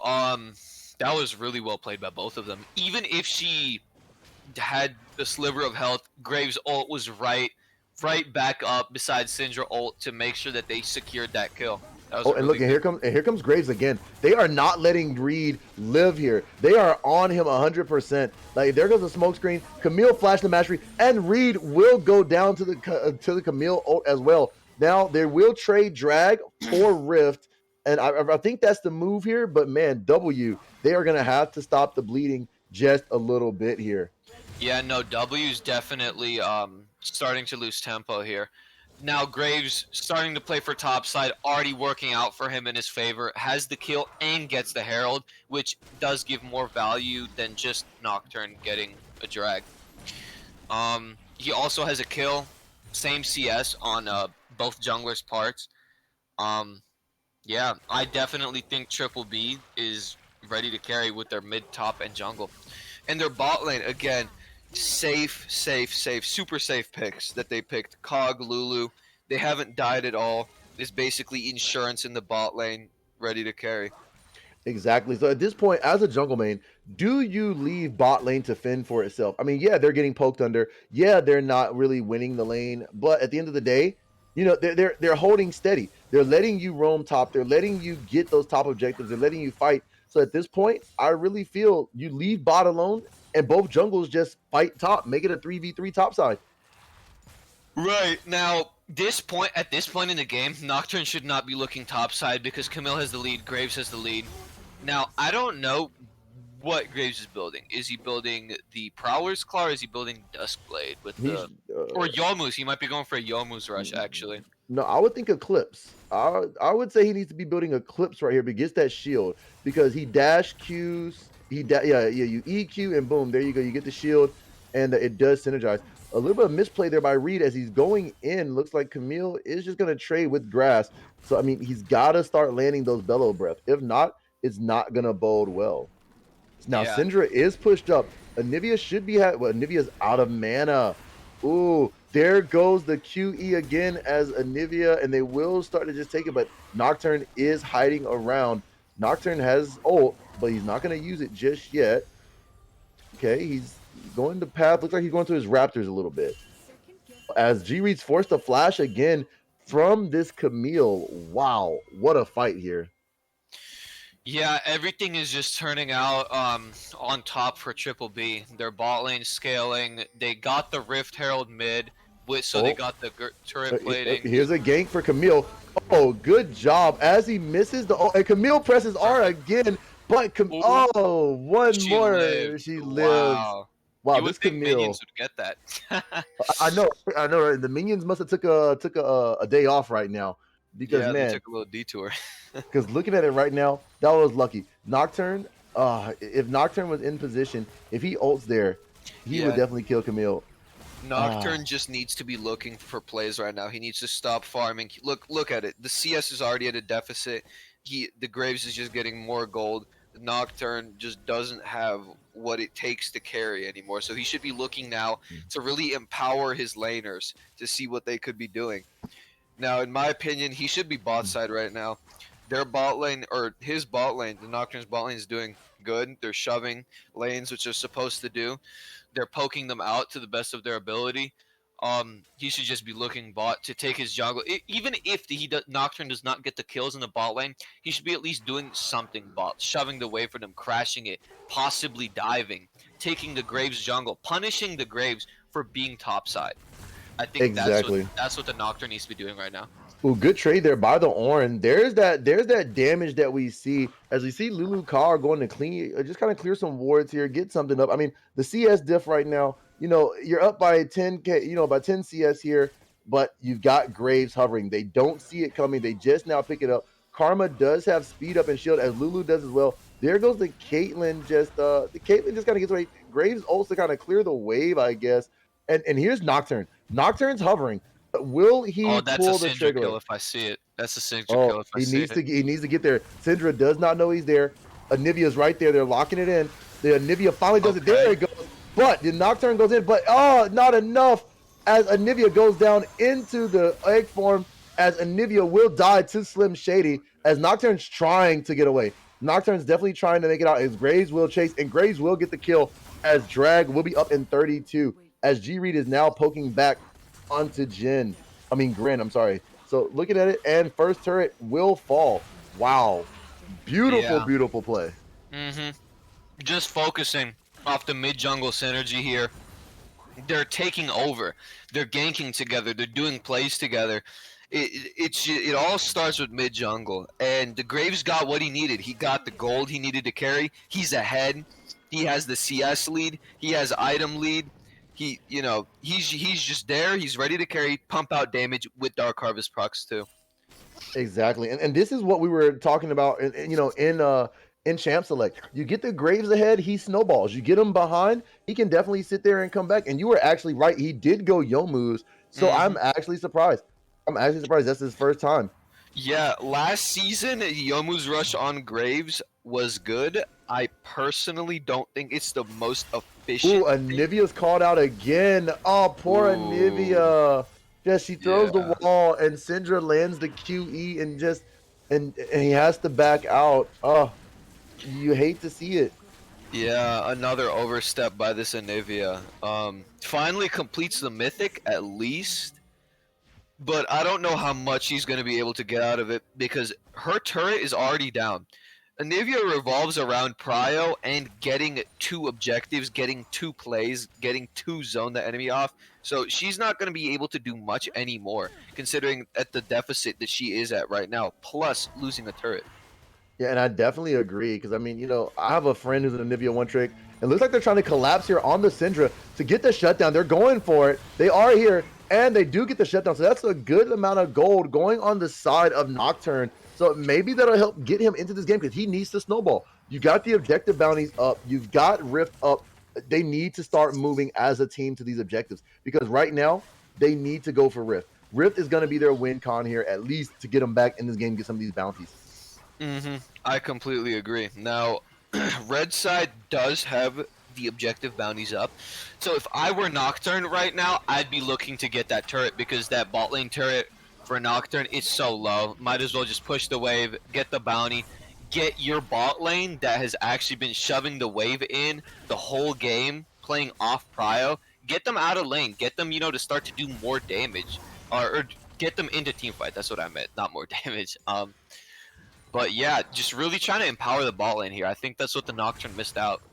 Oh yeah, no, I definitely agree because here you're playing towards top side. You're trying to get the Orin back in it. You've got to get those last 4 levels on the Orin. He's got to get to level 14 before he starts to improve those items. So right here, I love what they're doing. Both turrets are down in the mid and the bot lane. So you're already down 2 turrets. You got 1 dragon as Camille's trying to get the stun on Orin, but he does do a nice searing charge away. Beautiful play there. I don't know. Anivia, she can turn a fight by herself. So my thing is stay back, throw ultimate in team fights, and definitely change the course of this game. That's all you have to do. She just needs to calm down and recenter her mental. I agree. I completely agree. As Anivia, especially in the state that you are right now, you need to think that you're a scaling champ, that you're gonna get to the late game no matter what. Considering this is 5-on-5 play, with comms, not too many mistakes should happen. So you would expect that she would make it to the late game, and if she does have the mental, she could be able to carry this game. Exactly. W. And 100%. And I definitely like this play. Just kind of, sit back, chill, relax, and just kind of just sit back. I mean, even though the gold lead looks bad, the deaths are not that bad. It's 7-1, and I mean, honestly, the only deaths came literally from mid lane. Yep. So I mean, every other lane has really not died that much. So it's really pretty much an even game here. Yeah, it's pretty much an even game here. Yeah, I agree. The Nocturne's bot lane, I think, is empowered, is Ooh, now but, ready. there's to the Camille ult. Camille goes in, but here comes the Orin trying to get it, but he will not finish it. As Nocturne does get a shutdown on the Camille, as they send 3 people top for Orin, as he flashes the mastery again. Every time this Camille goes in, he flashes mastery. I love it. Yeah, let's hope that the Camille's flexing does not. Ooh, okay, Caitlyn almost caught out here. Yeah, that's the safety pick with the Karma. That's just, shield out of the way, movement speed too. But yeah, back to what I was saying. If the Camille's what is it called, flexing, if it doesn't go her way, she might be pretty ashamed. Oh no, I agree. I agree. When you flash those masteries, then hey, you better be ready to hope there's a W in your future, because there's nothing worse than you flashing those masteries and you end up losing as well. Hmm. I completely agree. Now, looking at objectives here, we have 50 seconds on the drag. Now that Anivia has the mythic, almost has tier fully stacked with the item too, they should be looking to get this drag. Finally, get the objectives back where they should be to W. Because, in my opinion, even if it's 8-2 and W is in the losing side right now, even at a gold deficit, I still think that they can get objectives just based off of the Anivia zoning. I think that champ is just really powerful when you have a team. And if she makes and there goes the first part. As Syndra lands another QE, but once again, the Karma shields. So, I mean, here's where we come for our first big team fight. We've got 10 seconds to Dragon. We've got all 5 kind of hovering around. The Syndra is landing, but here comes the Camille, dives in the background. This is where Anivia needs to ult here. Good stun. Nocturne goes in. Wow, he is in no man's land. Wow, that is where the Anivia Q should have came in clutch and got a 5-man stun right there. A little bit of a misplay on the side of W. Wow. Yeah, that was definitely miscommunication between the Anivia and the Ornn. Ornn managed to get the knockup on 4 or 5 people there. I can't count it how many exactly. I know that it was a lot. There it goes. But there goes the Karma coming in to save. Anivia does have egg, if I'm not mistaken. Yes, she does. So they need to try to protect her, but they're just gonna let her die. I mean, honestly, back out and let her die. Looks like the ADC Caitlyn's just poking out, but man, that was the team fight that would have turned the whole game. If Anivia would have reacted with the Q and the Ornn E knockup, the Anivia could have definitely turned that fight for favor in W. And they could have just comboed off of that with Nocturne, Caitlyn, and yeah. Oh yeah, 100%. And I mean, honestly, when Camille came in, if Anivia would have hit a nice wall to block everybody else off, Camille was back there by herself. You get the Camille, you kill her, and then you just kind of go in on everybody else. Even still, that is definitely a good stun there by the Ornn. If he would maybe ulted first and catch him out first when he ulted, I feel like it would have got another 5-man knockup. Anivia throws her a Q, then an ult on top, and I mean, there's just stuck. You've got Caitlyn, Karma, it's a lot. I don't know. Right. And like you said earlier, that Graves should build Eclipse. And he finally has the Serrated Dirk and the Vampiric Scepter, which are both components of Eclipse. So hopefully, yeah, he just purchased it. Yep. I mean, of course. I mean, it gives him a shield. It gives him extra damage. So I mean, right now, once again, he's gonna get that damage. He's gonna become tanky, and he's just gonna be super, super strong. Yeah, I agree. Now, something might happen here. Karma looks to be cut out. Ooh, Karma's in a bad spot. And She misses misses the a flash. Oh, poor no. Karma. No. You hate to see it. Oh, Yeah, that should be a Baron. Yeah, that's a really feels bad moment for the Karma. I can attend to missing a lot of flashes. Oh man, I mean I can too. I mean I've missed a couple in my day, but man, like it feels bad when you're trying and it just messes up. I mean, Orin TP's in. It's a good TP. There goes the Nocturne. There goes Call the Forge God. It hits the one Syndra. person, but not enough as Graves will TP out. But here it The comes. Kog'Maw is just caught out. There it goes. Beautiful wombo combo. Camille did TP in. Camille's on the Caitlyn. He needs to get out. Nocturne's running, going to leave Kate to die. And wow, that is. Oh, there's the stun. So good job there as they're going to get back onto Baron. Anivia needs to throw that ultimate into the Baron pit. You have the engage. You don't have the Nocturne ultimate, but there goes it again as the Camille's going to dive in the background and just delete the Orin as Camille's one shot and she will die to the Anivia. There's the burn as Nocturne is there. Good job stalling the Baron. Yeah, wow. They stalled the Baron. That was the best play that W could have done. Stall the Baron, make sure that they don't have the ability to push waves and break the second tier of turrets. Because once that tier of turrets is down, another Baron play, and Triple B could be looking at ending the game. If they would have got the Baron, definitely, because that might have been an ace, that might would have been a Baron as well, and they could have just maybe seized it down. But I really believe that they held a good fight there. It started out bad with the Karma missing the flash, but you know what? They turned it around. I like that. You know what? League gives you lemons, make lemonade, and that's exactly what they did. It wasn't sweet lemonade, but it was lemonade, maybe with some sweet and low at least. Yeah, some definitely sweet lemonade nonetheless. Yeah, Graves is just he's building LDR right now. That's just such a powerhouse item for him. Now he's going to be starting to actually deal damage, like fully almost be able to like cup a few shot tanks now once he completes that item. Like we were talking about before, snowballing with Graves. Oh, he just missed the E. Okay. Well, I think the E expired. I don't think he missed it. It expired because you only have a certain amount with Syndra to actually throw it. But they're just sieging this bot turret. I mean, I love this. You've got Drake in 44 seconds. You know they really can't contest. So you know what? Take the turret. Force them back even further. Now we just set up all this vision around. If they start setting wards, put wards in. Looks like they're gonna all just funnel into the death bush. Do they fall for it? That's the question.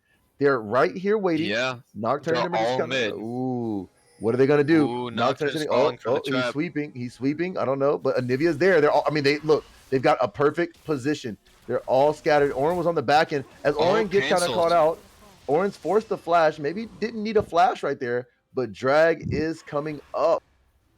Yeah. This is the fight they need. If W gets this fight, this is the fight they need to turn the game around with. Now, Triple B already has wards in, already has positioning, and just bread and butter like that, they get the drag. Yeah, and that's one of those things. When you get positioned, you have to start playing back. I mean, honestly, they're gonna go straight for Baron. At this point, you've got the lead, you've got the advantage. Go for Baron. W can't play on their heels like they are right now because they're playing on their heels. They're skating, and they have to make something. You denied it once, you're gonna have to deny it again.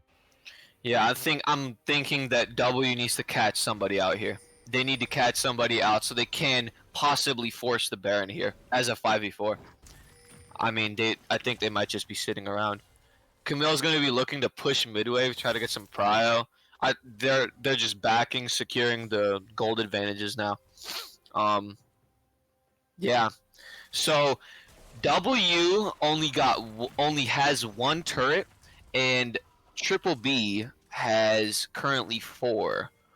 So if Triple B gets one Baron, they could possibly get an inhib through bot, possibly mid too. But that's the thing. Anivia has a lot of D push. So I mean, Anivia just throws her ult out, boom, and you just can clear waves instantly. You just ult Q and you're good to go. So the main thing I want to see here is if they do get Baron, can you stall? That's the main thing. Anivia's working on Zanya's now. She has to be able to get to the at least Shadow Flame to be able to do damage. You get to Shadow Flame, you start to knock down Graves and Camille if she goes in. I completely agree with that. Once she gets to Zanya's as well, she already has a stopwatch, which is a safety.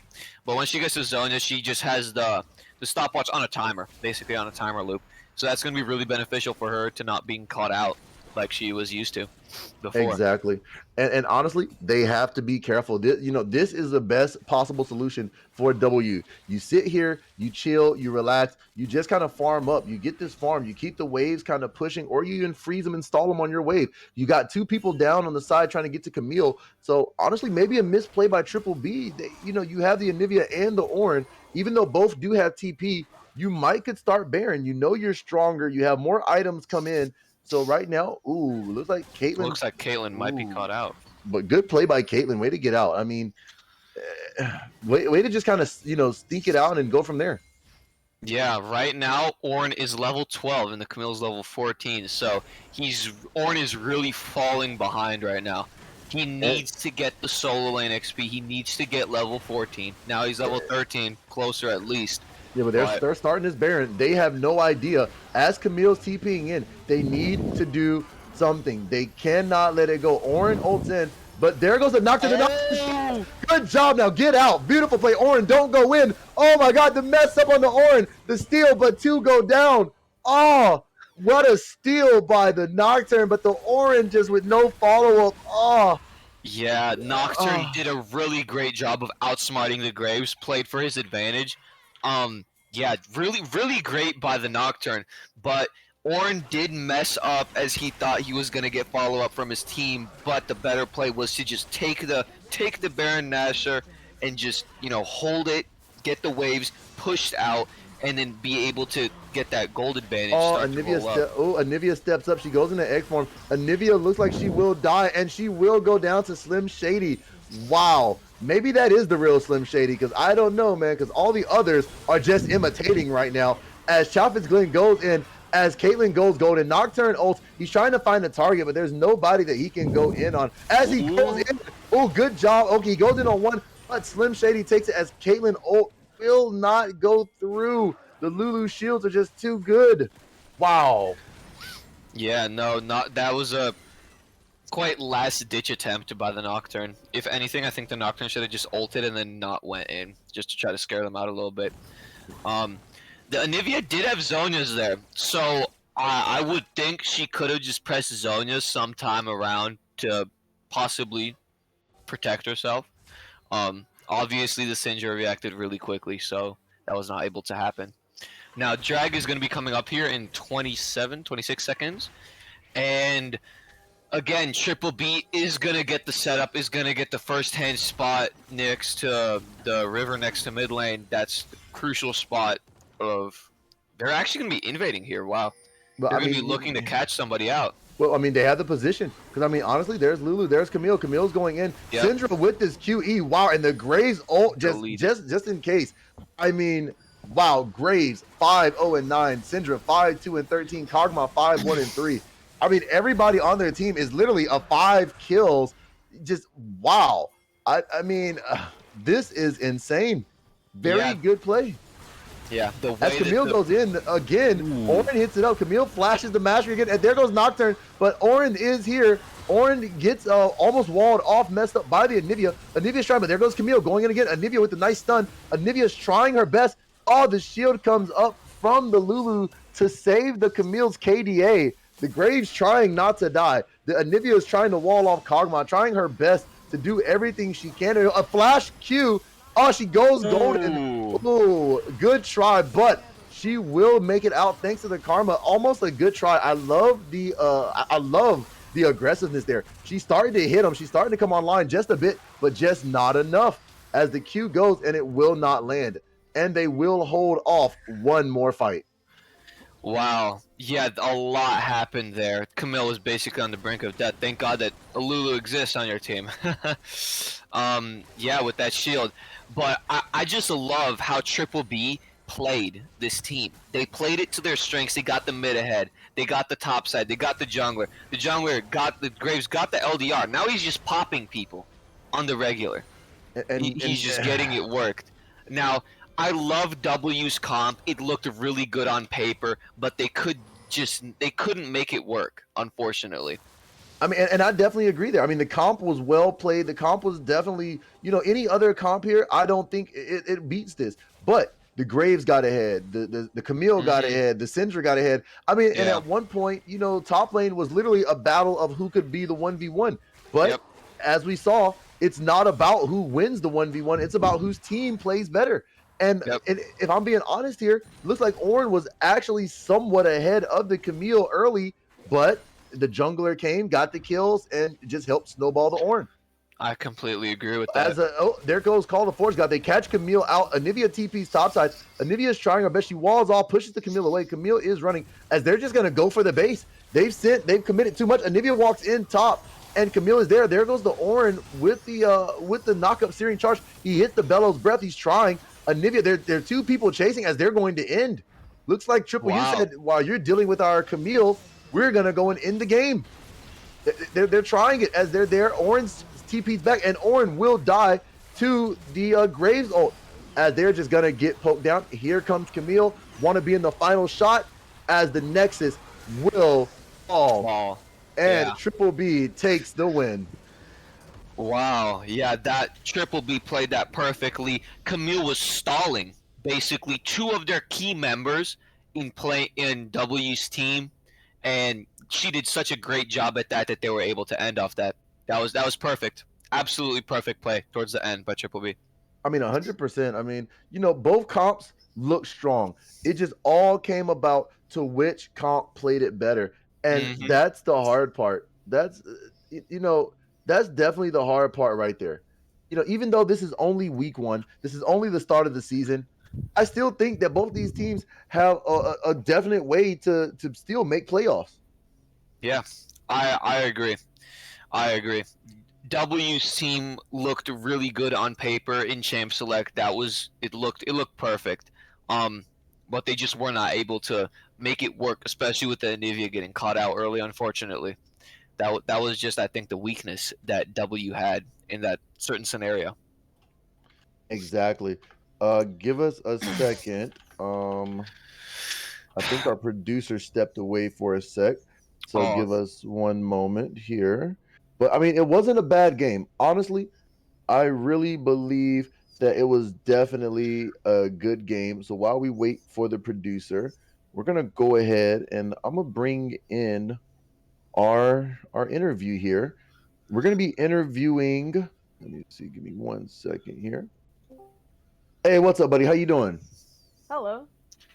I'm doing good. Doing good. Okay. So how are you feeling after that win? How are you feeling? Oh, I was really freaking nervous in the very beginning. I was like, oh man, I've never done anything on a stream before. So I was super jittery, but I feel pretty good after that one, laning phase, I mean, against Caitlyn Karma is they're super pokey, so I had to take Relic and then just sit back for the entire thing, hoping that my team would do something in their lanes. But that was fun.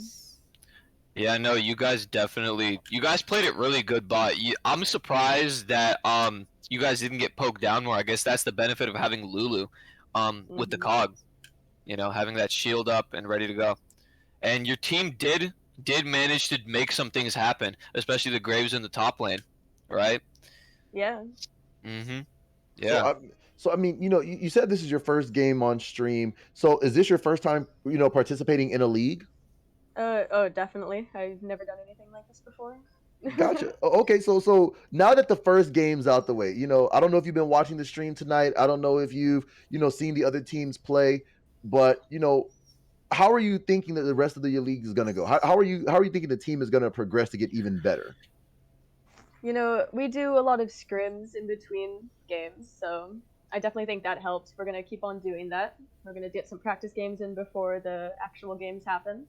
And I think it's going to go pretty good. We have a pretty good team, and we're pretty well synergized together, so I'm pretty happy with it. Okay.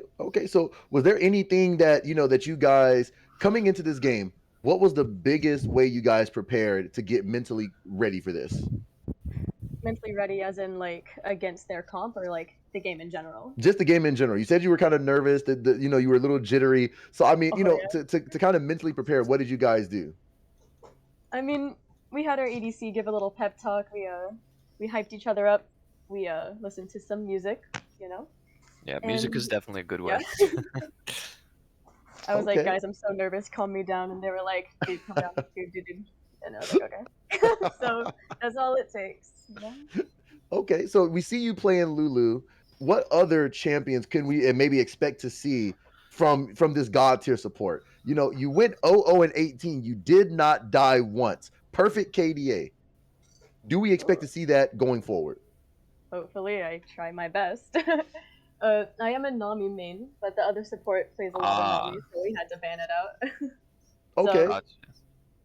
And they banned my Seraphine too, but I wanted to go Lulu this game anyway, so it's okay. Yeah, the Lulu cog definitely worked out for you. If you got the Nami pick, who would you think your AD carry Slim Shady would have played? Mm. With Nami, we do like to play Misfortune because the ult synergy is really good. But he also plays some Jin, and you know that's kind of a dynamic duo there. The Yeah. Lucian, it got nerfed, but it's gonna come back next patch. So maybe if we feel comfortable, we might do that. But it's not really one of his pocket picks. Gotcha. Okay, I like that. I like that. So before we let you go, what is your favorite color? Yellow, definitely, but not like the really like greenish yellow. That is like one of my least favorite colors. It has to be like a bright bold yellow, so not highlighter, but like a dandelion or like a marigold, you know. Okay, Like a banana color yellow, maybe. A little bit more vibrant than that, but yes. Gotcha. okay. You know what? No, that's not a bad color. That's not a bad color. You know what? Many would disagree with that statement. But why? I mean, yellow's not that bad of a color. You know, you can relate it to a few things that may not be very, particularly nice, but you know. Okay, you know what? Gotcha. I guess I can see where you're coming from. There's a lot of dirty-minded people out there in chat. I'm looking at you guys. Honestly, in chat. Yeah, in chat, I'm looking at you guys. There can be a lot. But you know what? We're gonna let you go, and we're gonna let you enjoy this win with your team. You know, you guys practice up, and we will see you next Friday. Yeah. Wish you guys the best of luck in your scrims and practice. Yeah. Thank you. All right. Thanks for joining us. Of course. Farewell.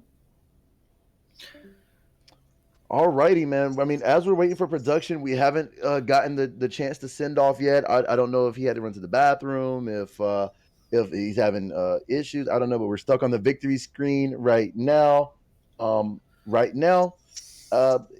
did you feel that tonight's games went? What was the biggest key takeaways that you noticed for tonight? Biggest key takeaways.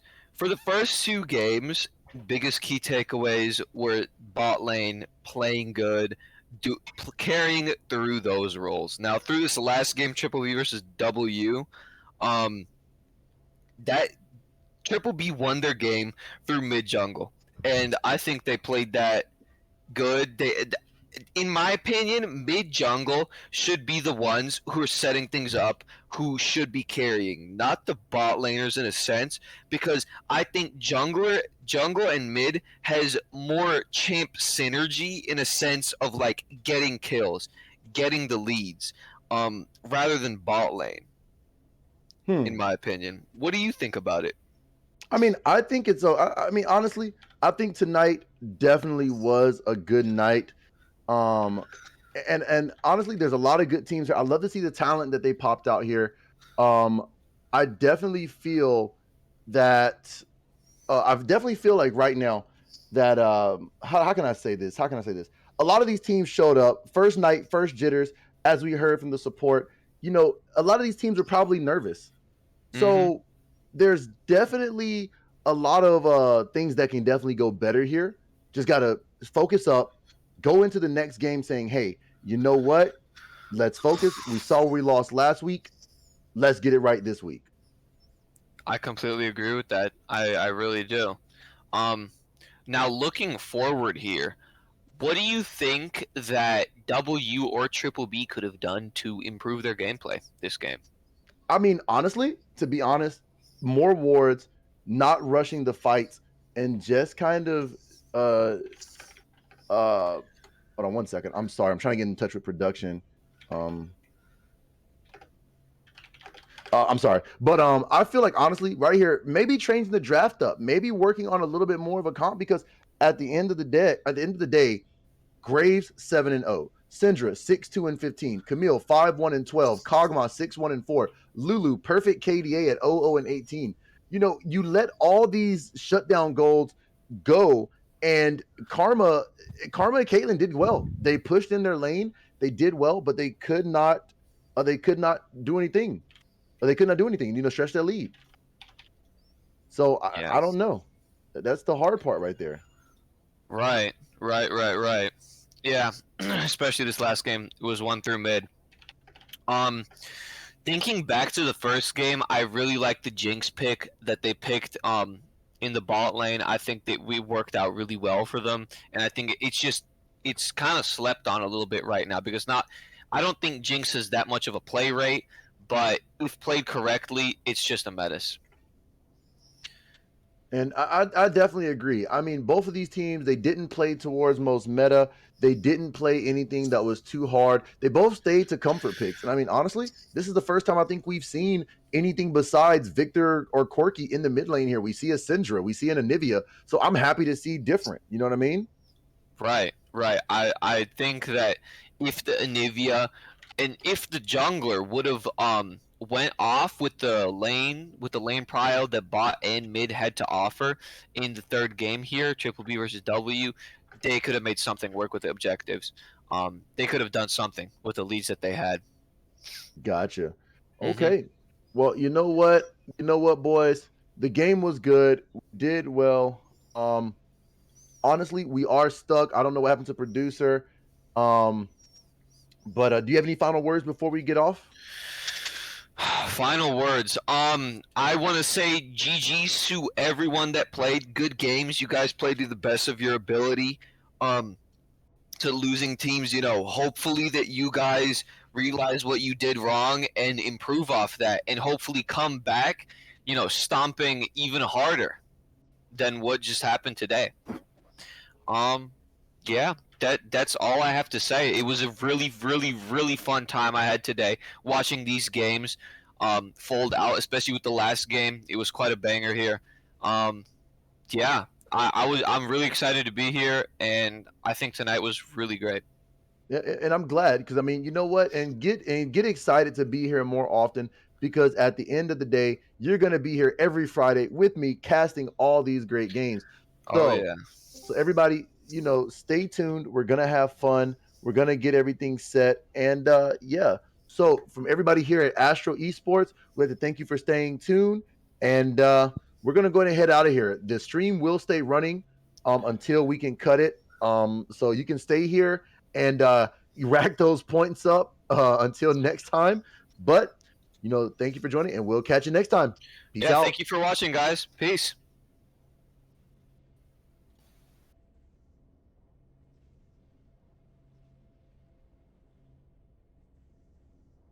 GG's.